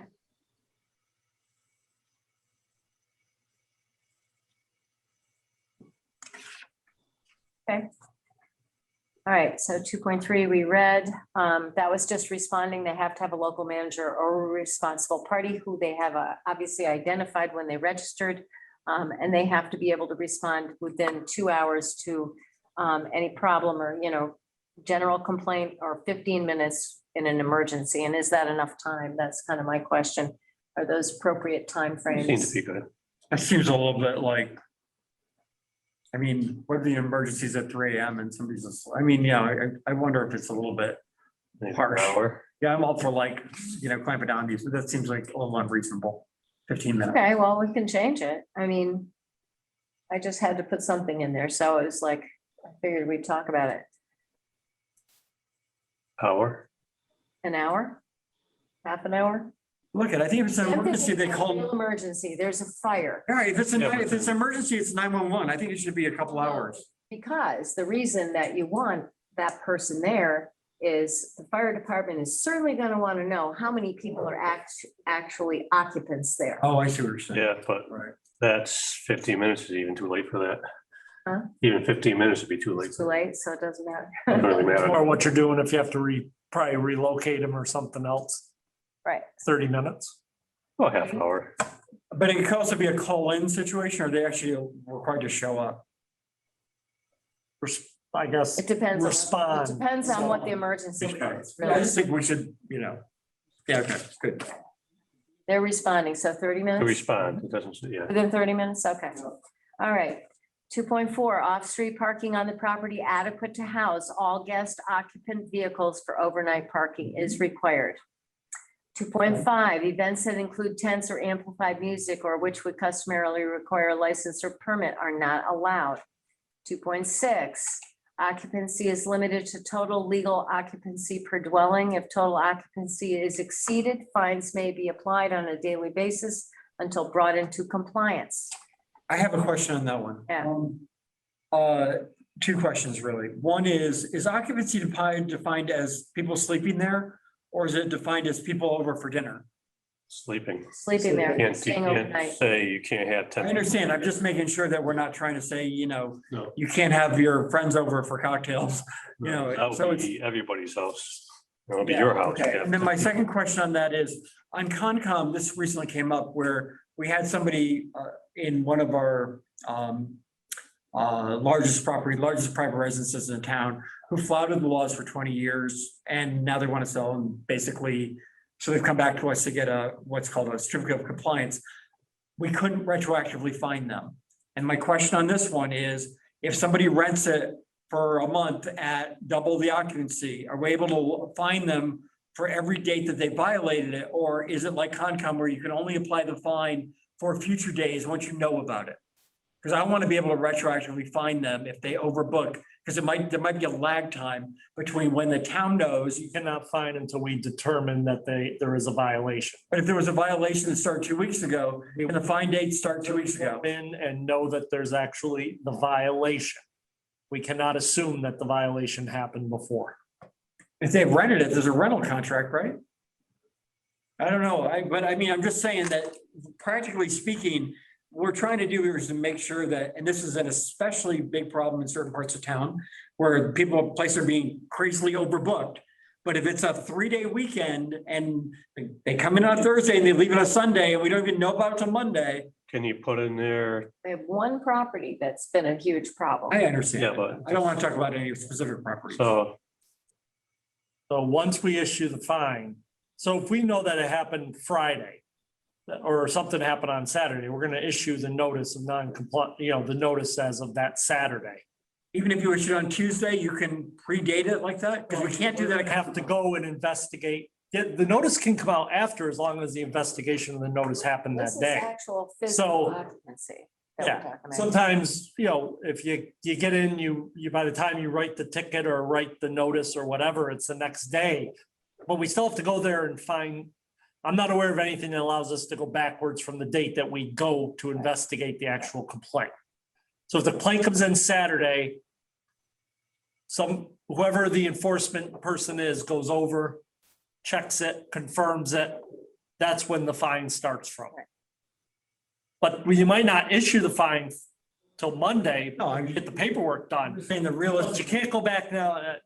yeah, I know, you know what I'm saying? It's like all these rentals are on the weekend. So by the time we get in there, the rental may be gone. And yet every weekend it's still ruined for people. You know what I mean? I don't know how to deal with it. I'm just raising it. Well, I mean, the other issue, as we get down here, the other things are also going to be addressed. And I think the bigger issue is people advertising. Yeah, I do. I agree. Way more people than they should have. So can we put in that section, multiple complaints will be? I think when we get, it's already there under, there's a It's here section somewhere. coming. Is there, so if we get more, if they continue to do it, we can revoke their. yeah, you will come to that. We haven't gone that far. Okay, so they're limited to total legal occupancy per dwelling. That's why we ask for all that information and registration. If total occupancy is exceeded, they may be fined on a daily basis until brought into compliance. No advertising in any media shall exceed the legal occupancy total. Non-compliance shall result in fines levied on a daily basis until brought into. I want it to be on a daily basis for each medium where a violation exists. I want there to be everyone is a separate offense. So if they're on 40 platforms, they get 40 fines. We'll have to look. Who's going to manage this? I know you can do it because every violation, if it's separate, I'm not saying we should fine people like that, but once again, I don't want people to have any, You gotta remember though, that this is like, the fees, the fine schedule down here. We can't go over $300 a day, right? per offense. No, we can't. According to Donna, we cannot exceed a $300 penalty per violation. That's what I'm saying. So their violation is that they're advertising for greater than legal. I don't know if we can say each one is, because it's a violation of that one section. And I think what it is the $300 fine per day for that section. Yeah, okay. I'm not sure. I can live with We that. can check that. We're not gonna find them $12,000 a day. Right, you're never gonna get that. What time do you want to waste going in As circles? much as I'd like to. Sorry. Kidding. All right, the next one is no commercial trash receptacle such as a dumpster may be maintained on the property to be used for regular trash pickup. Trash removal must be limited to regular, weekly, or more frequent as needed, residential trash removal services or regular weekly trips to the town transfer station. Trash removal shall be the responsibility of the owner operator. And I don't know if Donna's noticed that I stuck that in there. And I thought that eliminates a number of different problems. Well, look at, a couple things. One, is there such a thing as a residential dumpster? Yeah, there is. So I don't want it to just be limited to commercial dumpsters. I don't think people should be able to have dumpsters on their property. So that's one question I have. The second thing is, I believe that at the end of each rental, they should have a requirement to get rid of the trash and get it at the transfer station or have their hauler come and take it. I don't want to sit around for a week while they're doing like multiple rentals. At the end of either once a week or at the end of a rental, the trash has got to go. Well, That's what they're doing now is in some places, they're just letting it pile up in those, residential dumpsters. And then the guy comes once a week and hauls it and it smells and it's unsightly and, We're gonna have to check two things. One is, the correct term is whether you call it a dumpster or not, that's not the correct term. Yeah, It's that's- trash receptacle. And you have you have residential or you have commercial, I believe, under the health code. So. right, and I think it's So, commercial. is what commercial I'm talking eliminates about. all the larger ones, and I Right. think that you're allowed to have residential trash receptacles, so. You're is required it an animal feeding to station? have, Remember that? I think we'll have to check, we could check that one, but I do think, whoops. What did I- Okay. but I mean, I'm talking is weekly or more frequent as needed residential trash removal services or regular weekly trips. So anyway, we'll figure that one out. Short-term rentals may be subject to inspection by Stockbridge Board of Health, Fire Department, and or the I Stockbridge. may and not shall. Because think about the cost, think about the resources. Subject to is different than mandating that they do it. No, we don't. Well, I'm just saying, if it shall be subject to, it doesn't mean we have to do the inspections. It just means that they are required if we want to inspect them to do it. Maybe subject means they don't have to, that may means you may have to comply or you don't have to comply. It's up to them. well, the next line is inspections may be scheduled in response to complaints by renters or by owners or tenants of neighboring properties. The complaint process shall be made available on the town of Stockbridge website. Yeah. Okay, so that's one line feeds into the other. I understand. I would just look at the terminology. It may be that for figuring out a way to use the word shall rather than may. I think may is sort of gives an option to not allow it on part of the, whatever. It's not on their party, that's more on ours. Inspectors may.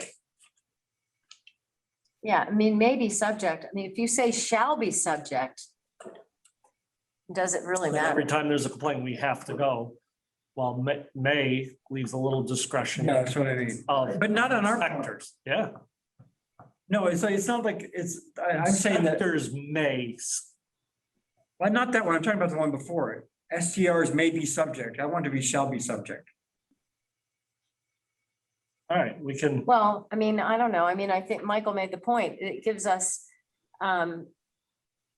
some flexibility in terms of it depends on what the complaint is. We don't have to do it either way.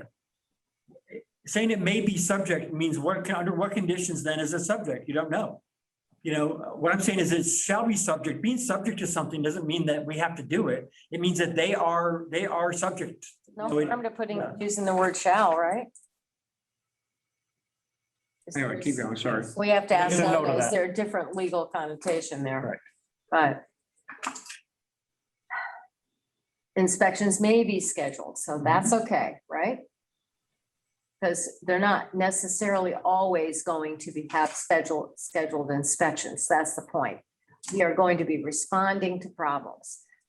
2.9.2, failure to provide updated contact information will be a failure to comply with this bylaw and may result in an expedited hearing through the Board of Selectmen or a revocation of the right to operate if there is a Again. failure to respond after a reasonable attempt is made to contact the owner, operator, booking agent, or trustee. And how do you revoke a right to operate if there's no permit?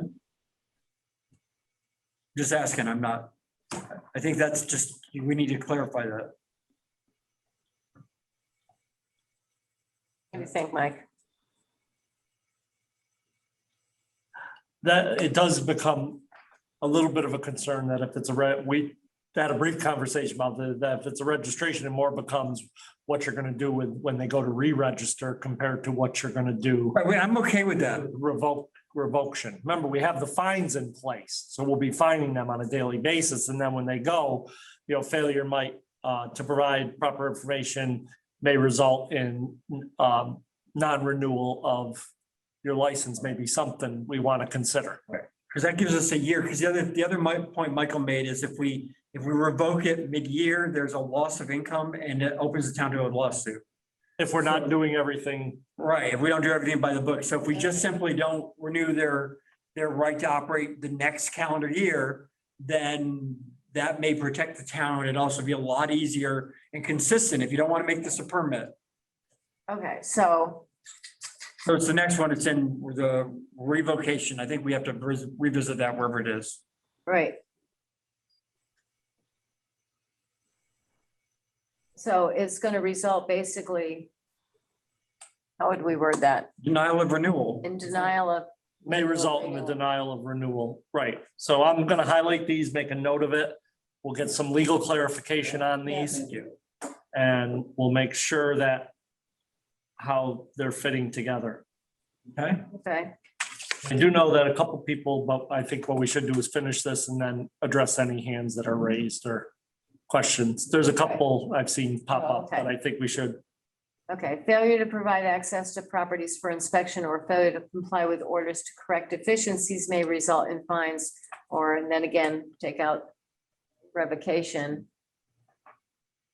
Well, we're gonna get that cleared up, just whether. Well, I mean, it's just basically gonna change the thought. It's gonna change from revocation. What is the to- Title V definition of a bedroom? What does that mean? Huh? In the next one, it says Title V definition of a bedroom. What does that mean? Septic.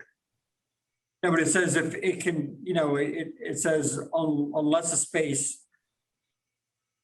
You have to have a Title V septic system. That's, So if the assessor say you have 2 bedrooms, but you really have 3, you can do 3. Is that what that means? What? Can Look we? at number 4, 6.1. yeah, let's, Yeah, but we didn't do number 3. In the event that there are 3 or more violations within a 12-month period, the right to operate as a short-term rental. No, we gotta get rid of that. Suspended or revoked. So again, suspended, can we say well, suspended? we're gonna get this clarified. Yeah, As to if it is a registration period, that basically, if you have 3 or more violations, it'll prevent you from registering. okay, Right, so we wanna, No, so yeah. it might be a little delayed, but at least we're gonna do Exactly. something, and we gotta make sure how we're doing it. right. The Title V definition of a bedroom may be used for occupants, da, da, da, da, da. So that's what you're questioning? What does that mean? I'm saying if it says provided, however, somewhere, I think, I mean, this is coming right out of. All right, so, This is right, literally- this one is the fact that you can have one more than twice the number of bedrooms. But Title V, which is your septic system, will say in your septic, Title V, it will say how many people you can have in there.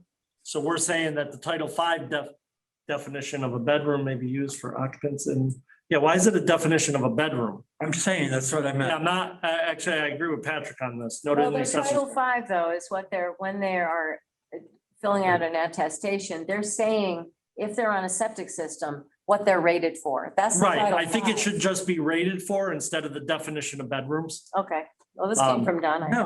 No. Definition of bedroom. I don't care if it's rated for 10 people, if they're only, you know, there's So we already said, I thought we were gonna have in here, and this one changed a little bit, because we had either one more than twice the number of bedrooms, or the maximum requirement of whichever one was less. whichever's less. Okay, that's what I want to clarify. Yeah, it's a bedroom. No, it depends on whether you have a septic system or you do not have a septic system. If you do not have a septic system, the fallback is one more than twice the number of bedrooms. Right. But a I think it should bedroom be is one more than defined. twice the number of bedrooms if that's lower, even if the septic system came into more. If they've only got 3 bedrooms, I don't want I'm them, talking about municipal sewer. Some of these places are on municipal sewer. They're not all on septic. I understand that. I'm just saying that for the ones, for municipal sewer, it's only about bedrooms, right? Right, that's it. Right? For septic, I want it to be only about bedrooms and or only about Title V, whichever's less. Because you could put in a septic, Those should be the same. Title it V is- should be, but They should. They could put in an oversized septic and then fill it with people, but beyond their bedrooms and put them in the basement. No, they're Title V. They're having attested already to what your rating for your septic system is your Title V. Your septic system is designed to the number of bedrooms in your. I understand that, but there's issues of capacity beyond just the septic system. There is, you know, if you put in an oversized septic system and then you rent it out for 15 or 20 people, even though it's a 3-bedroom house, maybe, you know. so Goes by the bedroom. can you put in, if you were putting in a 3-bedroom, but you wanted to put in a larger septic system, could a person do that? At expense, yeah, but usually they're. Usually it is. Your house, if you got a house with 3 bedrooms, the system is designed for 3 bedrooms, and then there's always a area for expansion if you add bedrooms. Yeah. But that means your Title V changes too. 5 changes. That changes. I'm telling you, like at $500 a night, spending 10 grand to expand your septic system pays for itself pretty quickly. It still goes Without by. adding bedrooms, without doing anything other than putting cots in the basement. I No, don't, but see, that's why you do the definition of a bedroom. Right. Definition of a bedroom is a room, I believe, that's set for a bedroom, has a closet. I get it. So you can't say a dining room is a bedroom, you can't say a And kitchen. actually, you have it right here, the maximum occupancy shall not exceed the capacity of the system. Right. Right. So Patrick, regardless, if it meets the Title V, they can get it declared as a bedroom, so it's not gonna matter.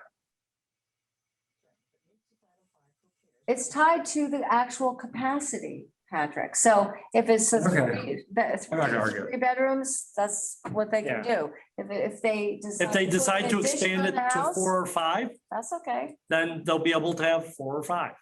But they'd have to get a new Title V certificate that says now they have 5 if they decided to expand it.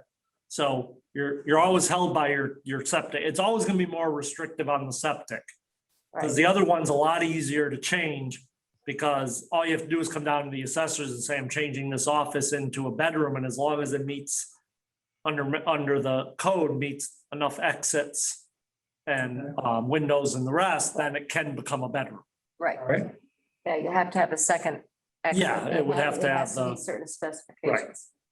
Okay, dwelling unit or bedroom offered for short-term rental use shall comply with all standards and regulations promulgated by the Stockbridge Board of Health. Now Donna had put a comment, but there was never any comment. She never wrote anything there. All right. I don't know where that's coming from. Commercial meetings and uses are prohibited in short-term rentals. The operator or booking agent of a short-term rental shall keep either paper or electronic records that include the number of occupants present during each rental period. The records must be produced upon demand by the Stockbridge Board of Health, the Board of Selectmen, or either board's designee, and such records must be maintained for 7 years after the date of the. That's a little long. Yeah, Why not 2 years? I don't remember how long you have to keep them though for tax purposes. Well, who cares? I mean, once again, you know, making people produce records from 5 years ago is pretty obnoxious. I do 2 years. Why would we even want to go back that far? Yeah, I don't really care. Yeah, let's do like, I think I threw it in there because I couldn't remember what the IRS rules were. But you want 2 years? yeah, 2 years is fine. All right. I mean, most people are doing it probably. I've got years of those from before. Okay, marketing information. Each town registration of a short-term rental shall include a registration number. Any listing offering the short-term rental for rent shall include the town issued registration number and the maximum occupancy allowed. 8, adoption of regulations. The Board of Selectmen and the Board of Health may adopt and amend regulations in furtherance of the implementation of this bylaw. That's so it can be changed in the future. Then the penalties, if any occupant, or operator, or owner violates any provision of this bylaw, the owner or operator may be subject to a civil penalty in accordance with the following: $100 first offense, $200 second offense, $300 third offense, and each subsequent offense. Each day that a violation exists constitutes a separate offense. And then in the definition. Talk about the penalties for a second.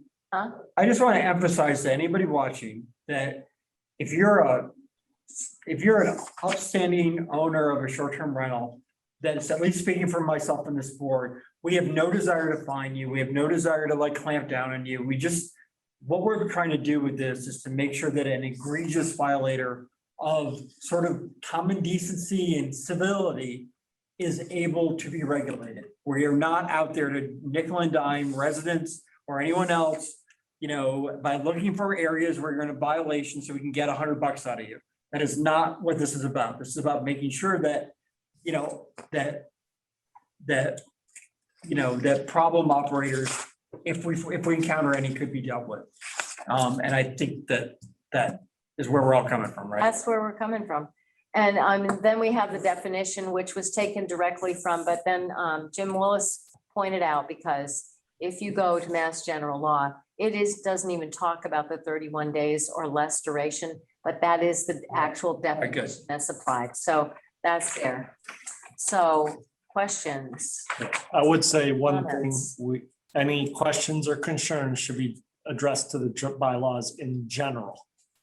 We're not talking about specific places right now. So One other thing though that I wanted to ask about. Now, I didn't put in any kind of a fee for registration. Although it is typical to maybe have some kind of a fee for administrative. It says the select board's gonna determine that. Right at the beginning. Put in the option, but I 50. didn't know how anybody, I think 50 is a lot, but. No. Yeah, I know Donna had recommended, I think it is a good idea that the board just establish a fee schedule every year. So when at first meeting in July, you establish your fee schedule, but the bylaw itself just says that the board shall create a fee schedule. 15.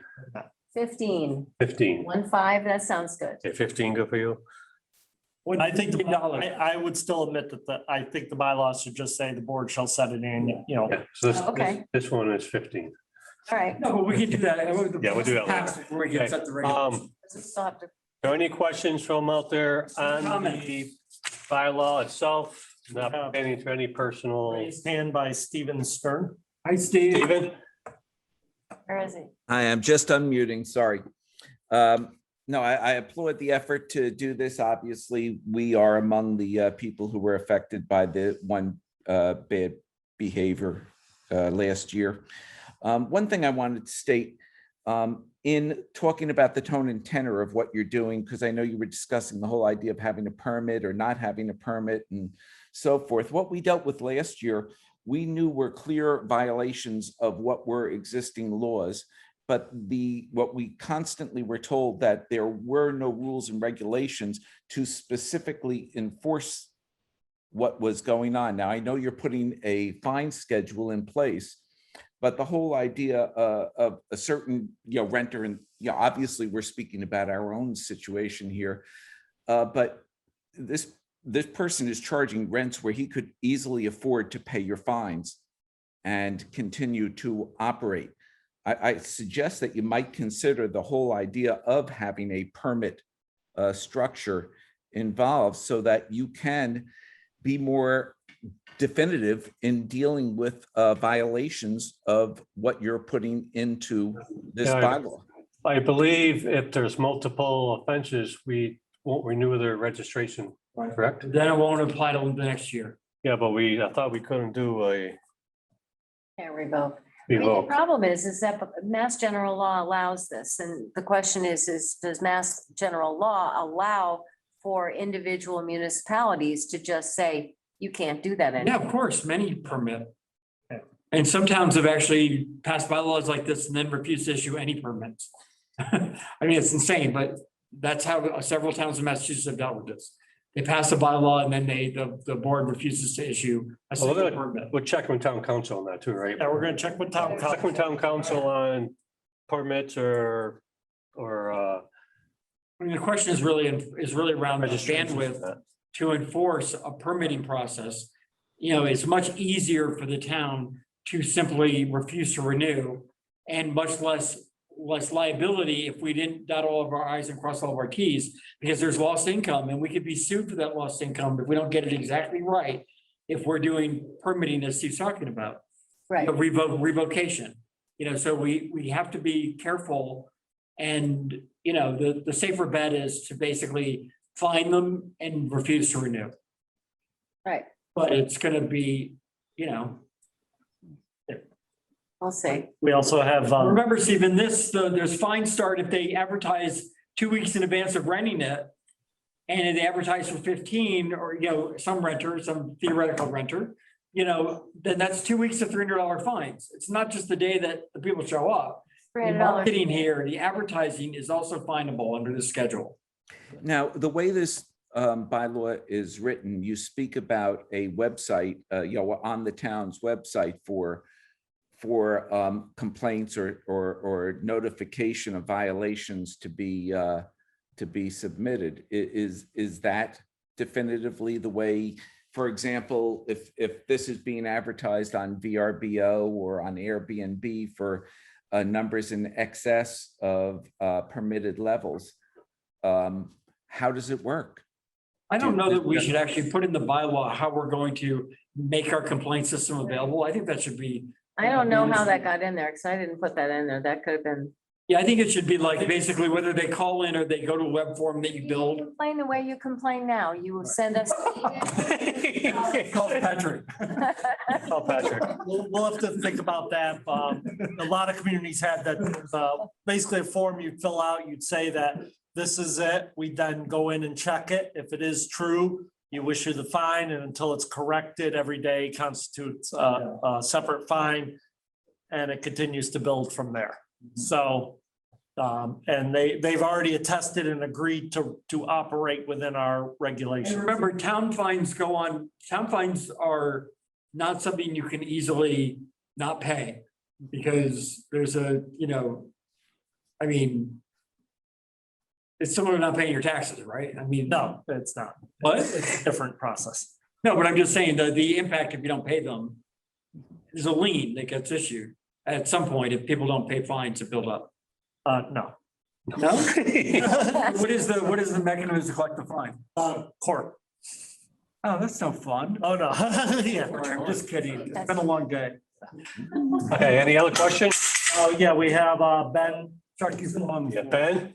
Yeah, first of all, I want to thank everybody for great work. You've spent a lot of time and given this a lot of thought. And let's hope that this can lead to good behavior. Just as an example of that, though, the property we're concerned about currently has 2 little dumpsters on it. Are we saying if this bylaw was in effect, that would be a fine until he removed those?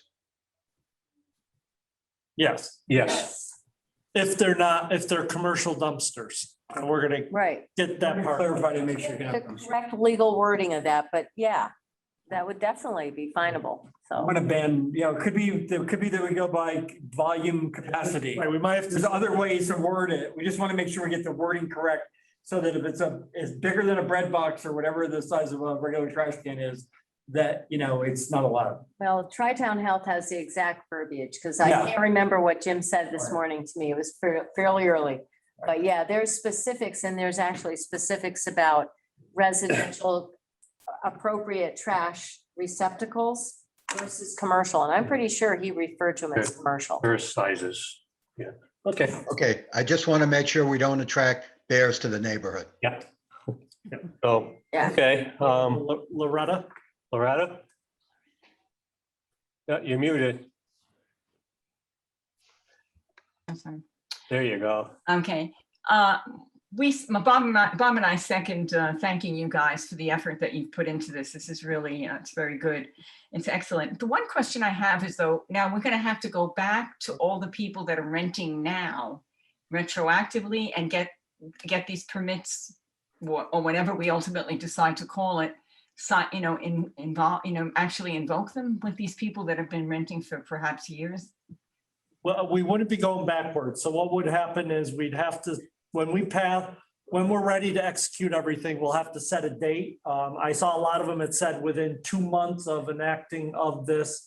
So at some point, this will get approved and then we will have a date which we will begin the registration process.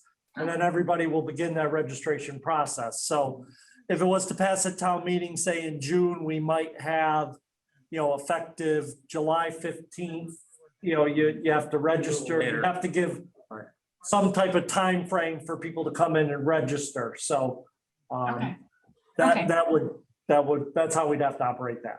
And realistically, some people may not hear about it. We're going to be, once again, we're not, I think the whole point is to be reasonable. We'll get an idea of folks who might be renting and maybe they didn't hear about this. So I would suggest that we would send them a letter or click them a call and say, by the way, you need to register now. We're not looking to, this isn't about the heavy hand of government here. I think that you'll find this board is very reasonable if folks are reasonable. SCOC raised their hand. Okay, who's SCOC? That would be the Stockbridge Chamber of Commerce. Can you guys hear me? Yes, that makes sense now. Hi. Thank you guys for going through all of this, and I really appreciate the procedures considering that we have a lot of basically short-term rentals, bed and breakfast and everything. What is the difference between this and the inspection process through the fire department and the Tri-Town Health? Will they be required to have their quarterly inspections? No. No. And I find that a little disappointing considering. Well, that's a state, it's people's houses and stuff. It's not a B&B is a license, totally different. So they get their inspections. There's some question, Barbara, about whether or not anybody running a bed and breakfast should renew their license and rather just switch to a short-term rental. Right. Because the law does not make it clear that there's any difference between the two, and yet one is highly regulated and the other is less regulated. Right. There's nothing in the building code about short-term rentals. Yes. Right. Nothing. At this point, that may change down the The road. state building code, not the town building code. Yeah. Well, in our town, our bed and breakfast have, for the last 25 years, have gone from, probably 30 B&Bs that followed regulations down to maybe not even a handful of them. And Correct. I think with the Airbnbs and the short-term rentals, they're probably going to go that route themselves. And so I do appreciate all the regulations that you guys have put forth. And as a garbage girl, I do have to say that your comments on carts and commercial rentals or commercial dumpsters, it's going to attract bears whether you have 4 carts to a 2-yard dumpster. Yes. And so 4 carts actually is equivalent to a 2-yard dumpster. So just keep that in mind. You could actually have a very good bear seal on a 2-yard dumpster compared to having to have a bear seal on 4 carts recycling versus trash hauling. Just a little comment from Barbara Roger Trucking. Yeah. Chuck Ken has his hand raised. Yeah. Is it? Ken? Hi, first of all, I'd like to thank the board as well for all the work that they've put into it.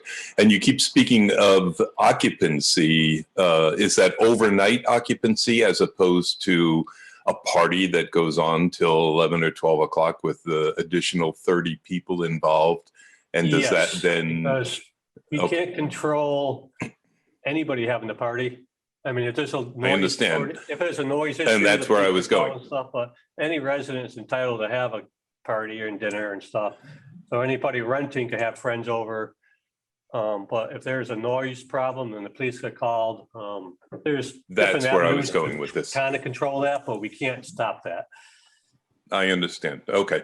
So that falls then under the regulations of noise and annoyance for Residential, neighbors. yes, noise and Yeah. traffic Okay. and parking. Fair and enough. stuff like that, yes. Ken, we may need Fair to do enough. an aerial, we may need to do an aerial survey of the residents of this town, if, if we can lean on. I am available. You're a pilot? I'm He's a available pilot, he by has a air. plane. I'll fly with you. I'm available by aircraft or by drone. There you go. No, the drone you can keep. We have Kate Fletcher. Kate, Yeah, hi. Are you? hi look- again. Hi. Are you looking at the higher tax rate? That's an option? We already approved that. Yeah, we already voted on that. you- When was that? Was that earlier today or? That was Last week, it was like several Last weeks week, ago. 2 weeks ago? Oh, okay. Yeah. And then Yeah. maybe you should consider having those applying fines as a credit to a butter's property tax bills. Okay. I'm not sure if Loretta Just has a her hand thought. up again. Just a I thought. second that. Okay. Anybody else? Loretta, do you have your hand up again? No, I don't. Perhaps I didn't move it the first time. Sorry about All that. right. I just want to, thank everybody for being involved in this, and this board promised you that we will look into this and have something for our next annual meeting, and looks like we're holding our promise. Thank you very So, much. Thank you for your support. That really helped us push this along. Thank you Thank so you. much. We Thank you. appreciate it. Thank you very much. Thanks very much, guys. You did a great Thank job. you. Thanks. you. Working on it. Municipal Stewardship Commission. That's a simple one. That's right here. That's a simple one. This is just a warrant article to establish Stockbridge Bowl Stewardship as a commission. Membership, the town shall have a Stockbridge Bowl Stewardship Commission consisting of 7 voting stakeholder representatives as Can you put it up? identified below. And 2 non-voting, pardon me? I was just asking, I gotta put it up. And 2 non-voting stakeholder representatives appointed by the Board of Selectmen on an annual basis. Said appointees are to represent the following stakeholder categories. Voting members, 1 to be appointed from each stakeholder group listed. I gotta find that. Stockbridge Select Board, Board of Health, Water Department, Conservation Commission, Stockbridge Bowl Association, Water and Sewer Commission, Stockbridge Sportsman's Club. Non-voting members, Stockbridge Harbor Master and Director, Tri-Town Health Department. The term of office shall be 1 year commencing on July 1st. General duties and responsibilities, annually evaluating and maintaining a comprehensive lake management plan in response to changing environmental conditions.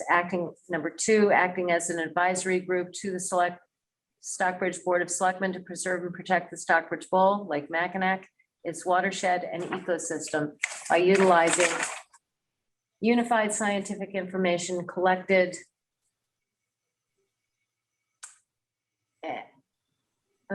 We changed something here. Collected and discussed. I don't know. We're gonna have to figure out the wording. You have collected. and early this discussed morning I was doing consensus this. By the SBSC. But it's basically, Yeah. yeah, that the SBSC is going to discuss and gain consensus as to what they're gonna approve. Maintaining, sharing, and assimilating all ecosystem data collected from Stockbridge Bowl and its watershed, including but not limited to water sampling data and analysis, invasive species data, aquatic plant sampling data, wildlife data, including fish, birds, mollusks, crustaceans, and insects. B, routinely communicating with expert limnologists, biologists, lake managers, and other experts contracted with the town to determine recommended projects and actions in response to environmental conditions and stakeholder concerns to preserve the health of the lake, watershed, and ecosystem. Provide public information and educational resources to the residents of Stockbridge regarding the current status of the Stockbridge Bowl and its watershed to promote community responsibility and involvement. 4, maintain communications with the town administrator, all pertinent boards and committees such as the Board of Selectmen, Parks and Recreation Commission, Water and Sewer Commission, Conservation Commission, camps, nonprofit organizations, boat clubs, and community groups as appropriate, etc. 40.4, the voting body of the SBSC shall elect a chairperson on an annual basis and determine their meeting schedule, which shall be no less than twice a month from March through October and no less than once a month from November through February. And the reason for that, it might be pretty obvious, self-evident. It's a busy time, and then there's the holiday season in midwinter, and we don't need to meet as often. 4.5, the budget. The commission shall prepare an annual budget. The budget is subject to approval by the selectmen. The selectmen are responsible for presenting the budget to the finance committee and for presenting the motion for the budget appropriation to town meeting. All right. All right, Yeah, that's. No. so just. Oh. And look, it's after 9 o'clock. There's a couple of things I would just, I do think we should talk about. I'm happy doing a week or 2 weeks if you want, because I know it's getting late, but I feel like when it comes to bylaws, we have to take the time to talk things through. And I'm not suggesting that we do that now if you don't want to, but if we're gonna do it now, we're gonna talk about it now. And so it's up to you guys, but I have a couple of thoughts on this that. That's why we're here. Well, say 'em. My first question is really a philosophical one. What is the problem we're trying to solve with this? Now, and I preface that by saying, I completely agree with the Stockbridge Stewardship Commission as an idea. I just think we have, you know, the same way we have subdivision bylaws and then subdivision regulations that get written, or short-term rental bylaw that then subsequently gets a fee schedule. This reads to me more like a plan for how you manage this thing that exists in today's, in this point in time. Our bylaws are 20, 30, 40 years. Some of our bylaws go back to the 1970s or 80s.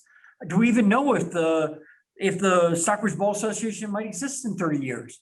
Do we know if, like, the Sportsman's Club, what happens if you're creating something that has a quorum? What happens if several of these organizations don't supply somebody?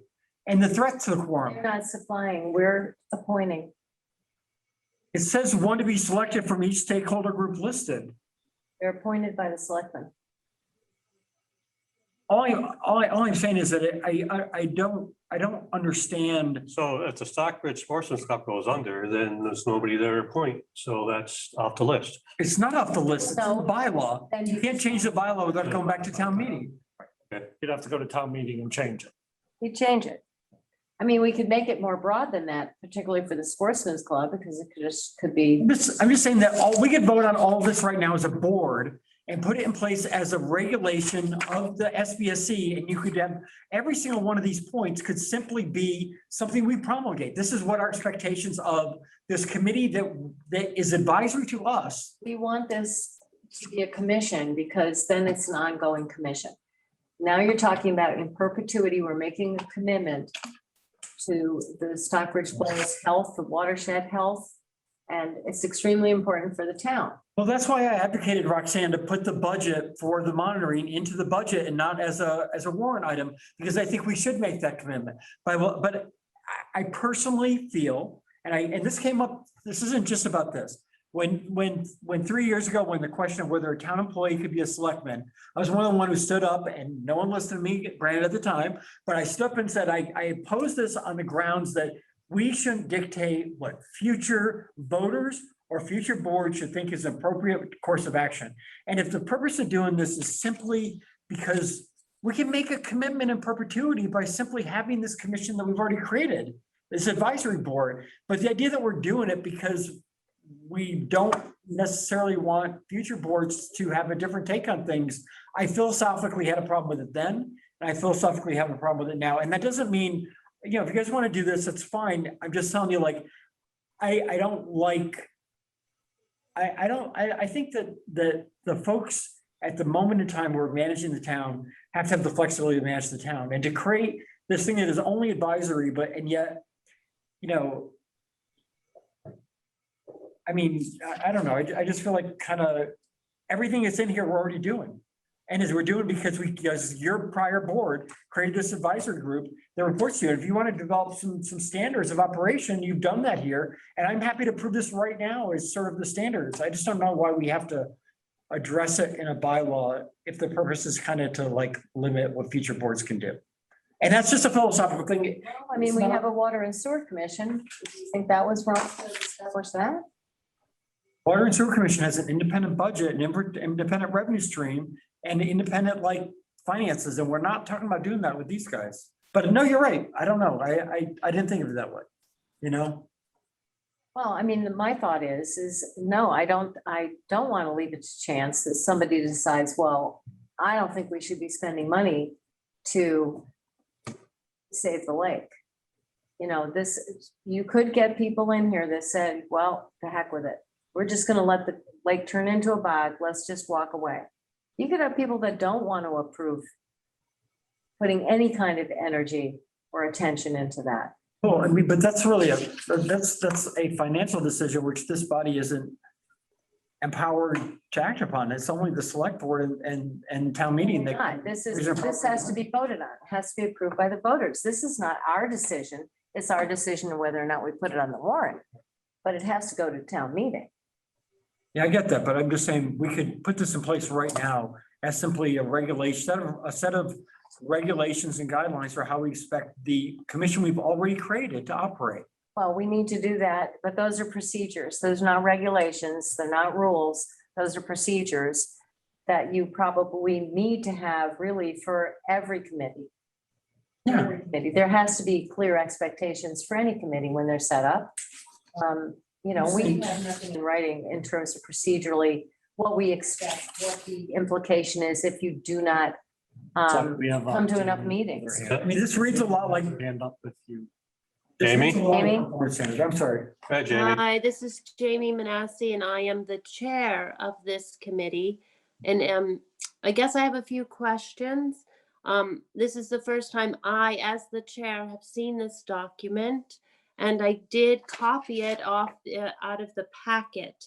And I guess I'm confused. I know Roxanne spoke about this and bringing it, and I agreed with it in theory, but some of it, there's a typo with the term of office shall be 2 years is what is on my sheet from the packet, but you read 1 year. And on the other side where you read the chairperson will be on an annual basis, blah, blah, blah.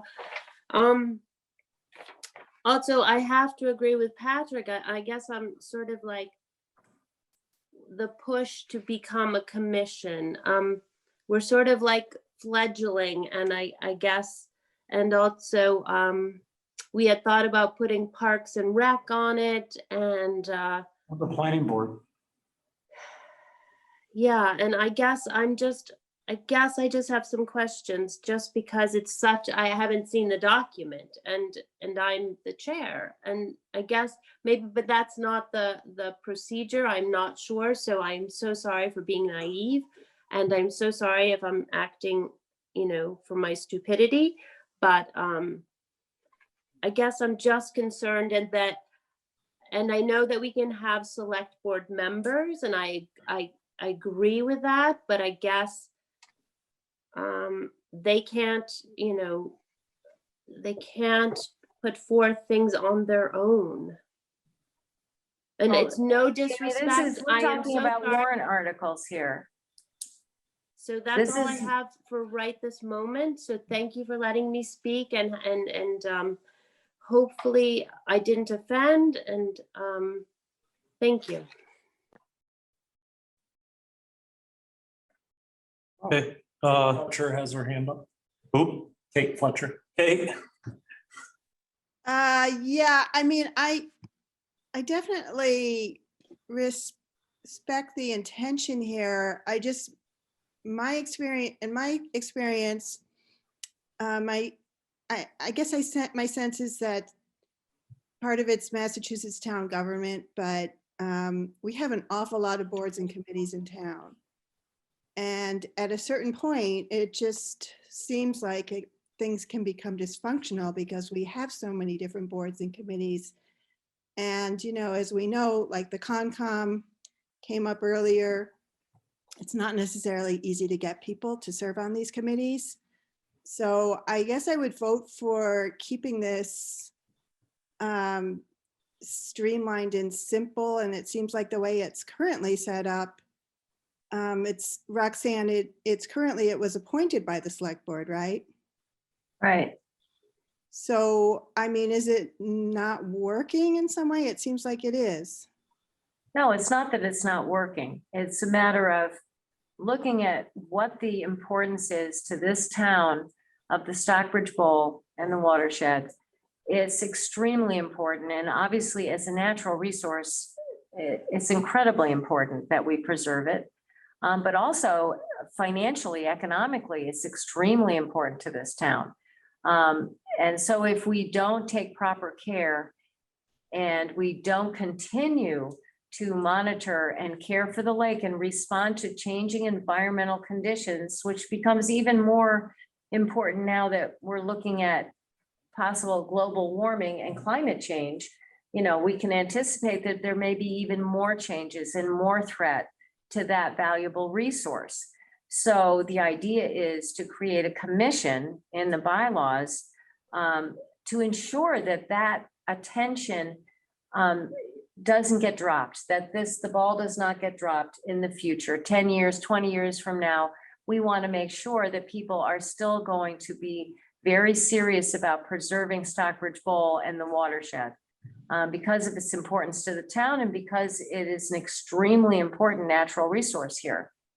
And that's an excellent point. You know, what I would suggest, if you do want to go forward with this, and I understand you do, is take section 2.1 and 2.2 and make that part something that we develop regulations around.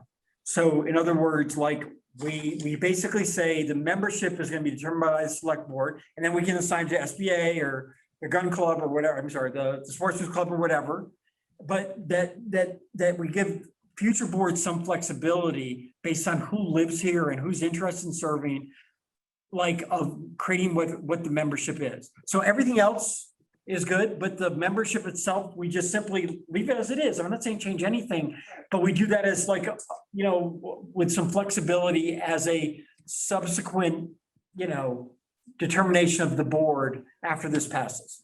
Well, I mean, the idea behind this was to bring to the other big idea behind putting this group together was to bring together various stakeholder groups, because we were in the middle of a fairly contentious period there for a while. And you want to bring everybody together because you don't want the right hand needs to know what the left hand is doing, to bring that time and attention and the amount of real study that goes into everything that has to do with the lake. You know, it's time consuming. You want to bring that all together and share all of your information and be making decisions that are a little more unified. You know, you can't have one group going off and just deciding that this is what we think is the best and this is what we think is the best. Probably the best solution is that we bring all the data together and we utilize the limnologist, we utilize expert knowledge to help guide us in terms of how do we respond to the problems that we're seeing. And, you know, just really try to bring people to work together on this. Is there any legal way to word that and who is involved as to the selectmen can? Yeah, I mean, I think we can modify it. Modify it so if Yeah. a new group comes in, we could add it. If a group goes out, we can subtract without amending it through a I town. think it's too specific. I mean, for example, what happens if in 20 years after Jim retires, the new director of Tri-Town, who we have no authority over, decides he doesn't want to participate? Why isn't the harbor master a voting member? Maybe some year we have one and maybe Gary doesn't want to, but the future one does want to. I mean, I think this limits, Well, I think having flexibility in who's made the up. rationale at the time. What? The rationale at the time was It's- trying to keep it limited in terms of numbers, because this had happened, there had been a group put together previously that was large. Yeah.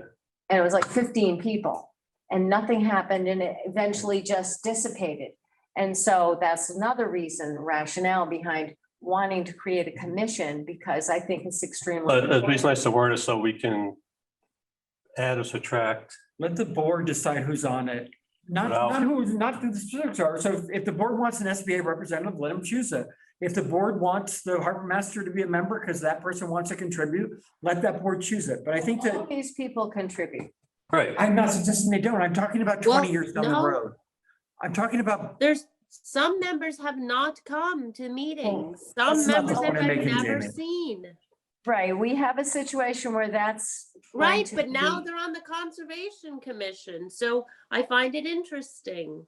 No, well, it's not interesting because that Oh. person will be replaced on the SBSC. Regardless, I mean, I don't want to get into a political discussion.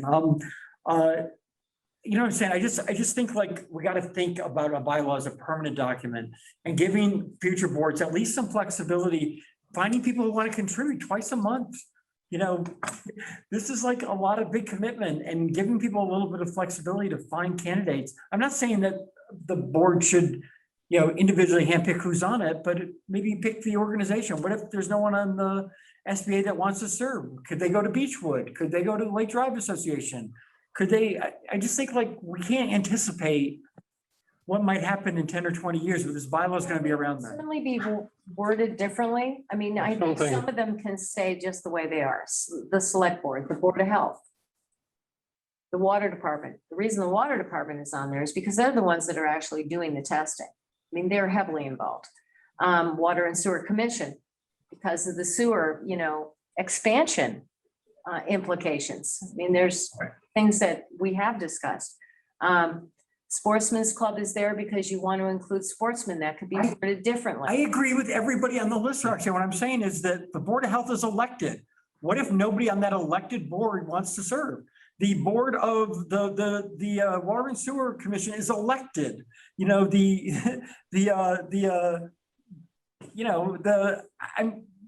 water department, I don't have a problem with. They're employees of the town. We can direct them to participate. Other people on this list, we don't have the authority to tell them that they have to participate. They want to right now, because at this moment in time, that makes sense. But, you know, if you want to get 7 people to contribute to this, you might need to have a little bit of flexibility 10 years down the road to make sure you can pick the people who are interested in doing it. Okay, so then we just make this more general. Yeah, that's all. Let's, Just that. We have Christine has raised her hand. Christine, Thank you. I have really been impressed that of this work of this group that has been put together and the ability to bring people together with different viewpoints. And they have sat around the table and worked out their differences. And I think that that is really impressive. And I think having the structure in place so that this can continue, and the membership may change, but bylaws are not written in stone. They can be amended at any special town meeting or town meeting. It gives the town residents an opportunity to weigh in on how they feel the boards and commissions are operating. And I think having the structure there for now is going to be really important. And if in 5 years it's not important, things have changed, it can be deleted, it can be amended, it can be a whole lot of things done to make sure it stays as something that is important for the most valuable resource we have on the in the town, and how we're going to deal with it in the future. So I really respect all the people that have worked for this to come together. And I hope that we think about putting in place a structure so that it is there. People have responsibility because they have been appointed to a board and they're representing their organization. And if people don't attend, yes, they should be replaced. But I think the structure is there and it's an important one to keep for the future. I agree. I'm 100% behind this. If we can work out this little detail, Yeah. simple, but Figured I out. think it's, Speaking of which, the planning board manages the LPOD. If we're gonna laundry list who's on it, I think we should include the planning board because they manage a big part of the area around the lake through the LPOD. They are the permitting authority for the regulatory authority around the LPOD. Right. So I think if we're gonna include town boards, I think the planning board is one. The idea is to keep it kind of streamlined. yeah.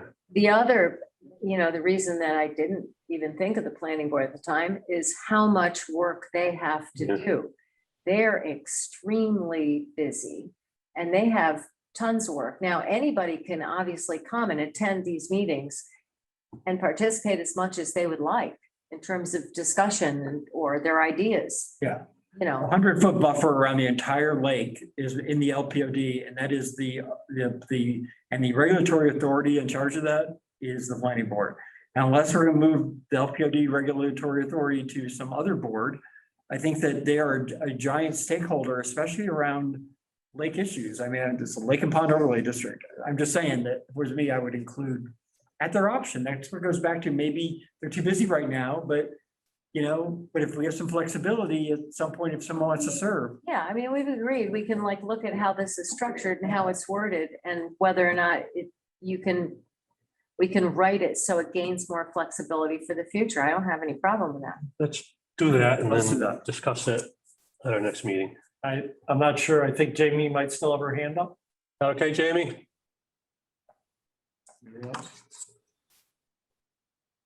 Nope, she, Okay, her hands down.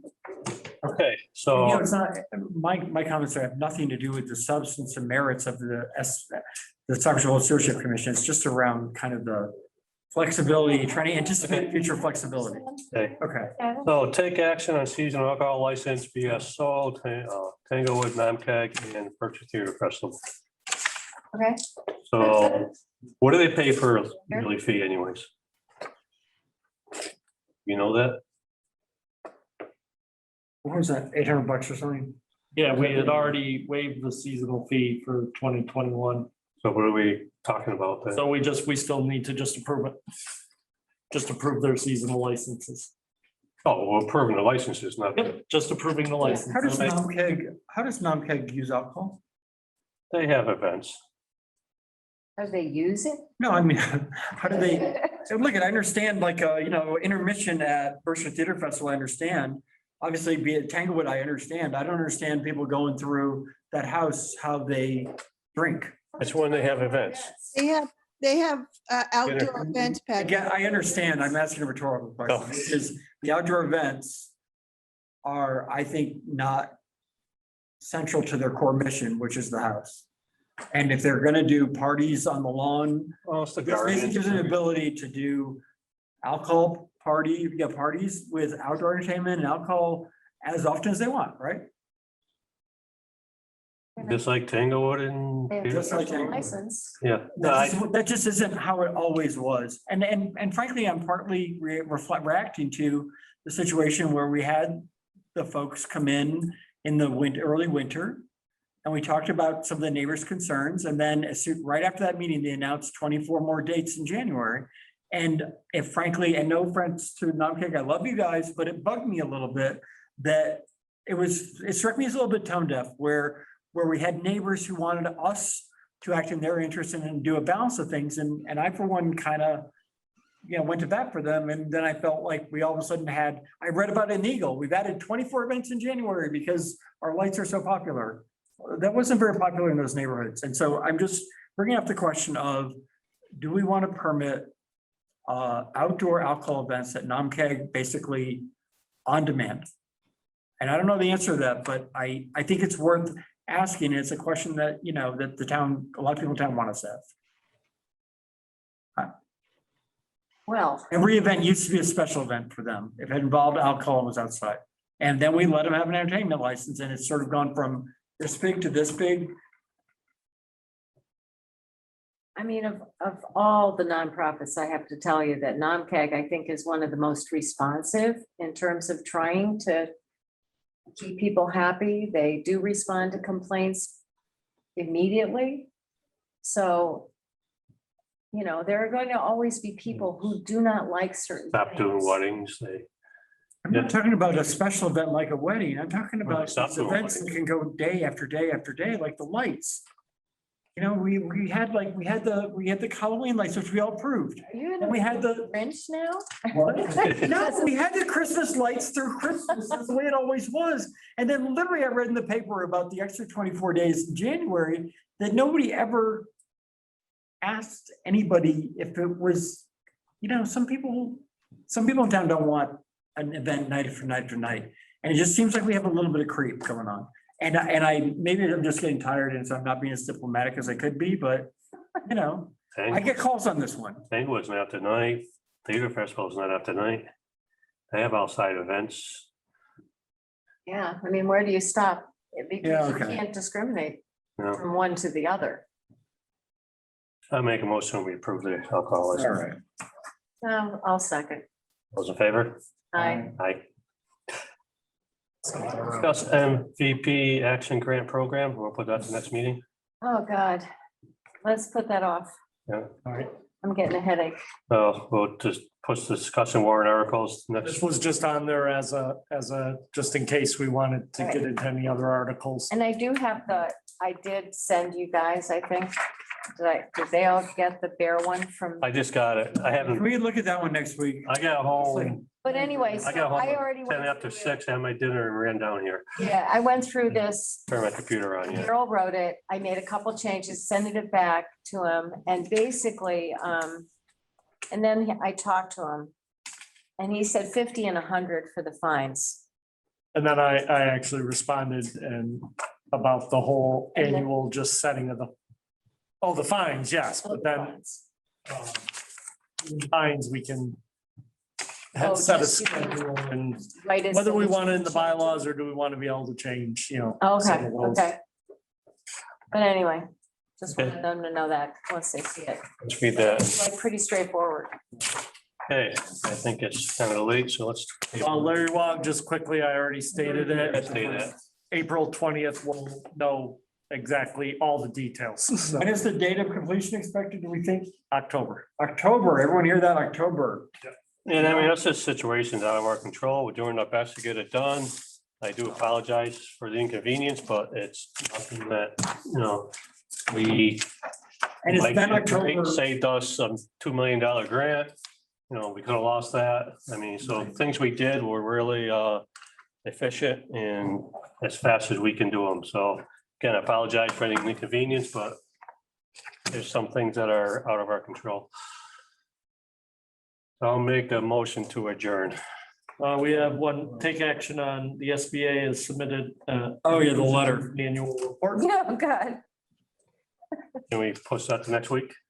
No, actually, we have to post, we have to get that done. And we're running out of time because we don't have another meeting till the 9th, so 9th of, April. yeah, I won't probably make that meeting. Yeah, you're not gonna be here. Okay, Not gonna be here? I'm in surgery on the 8th. Oh, I think that, have you got one from Laurel Hill yet? No. Are you expecting to get one from Laurel Hill? I don't know. And, I think that the purpose of the annual,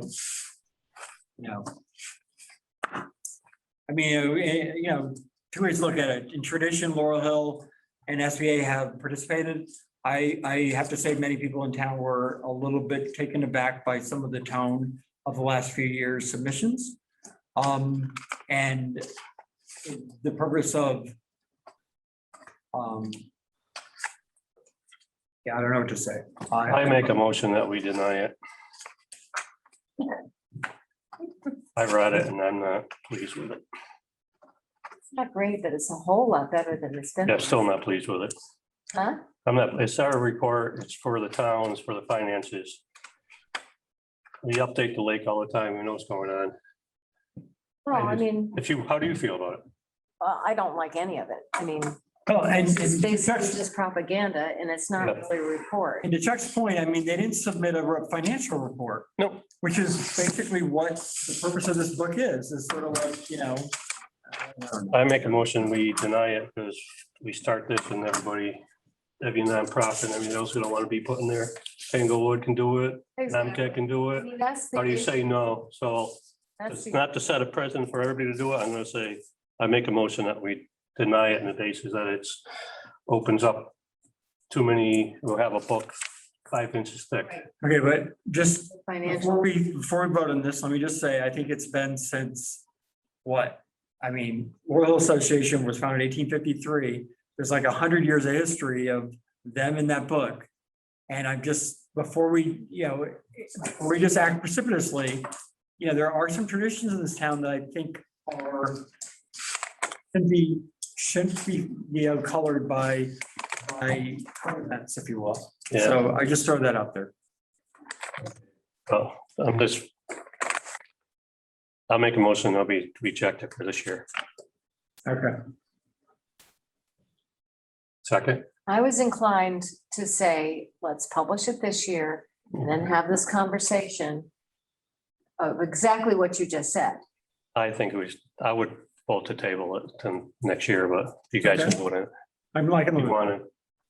I mean, only because it is tradition. It does matter, You missed one. but I agree with everything you said in terms of, we're in a position where what if every nonprofit wants to put something in our annual town report? Yeah. It's supposed to be the annual town report. So.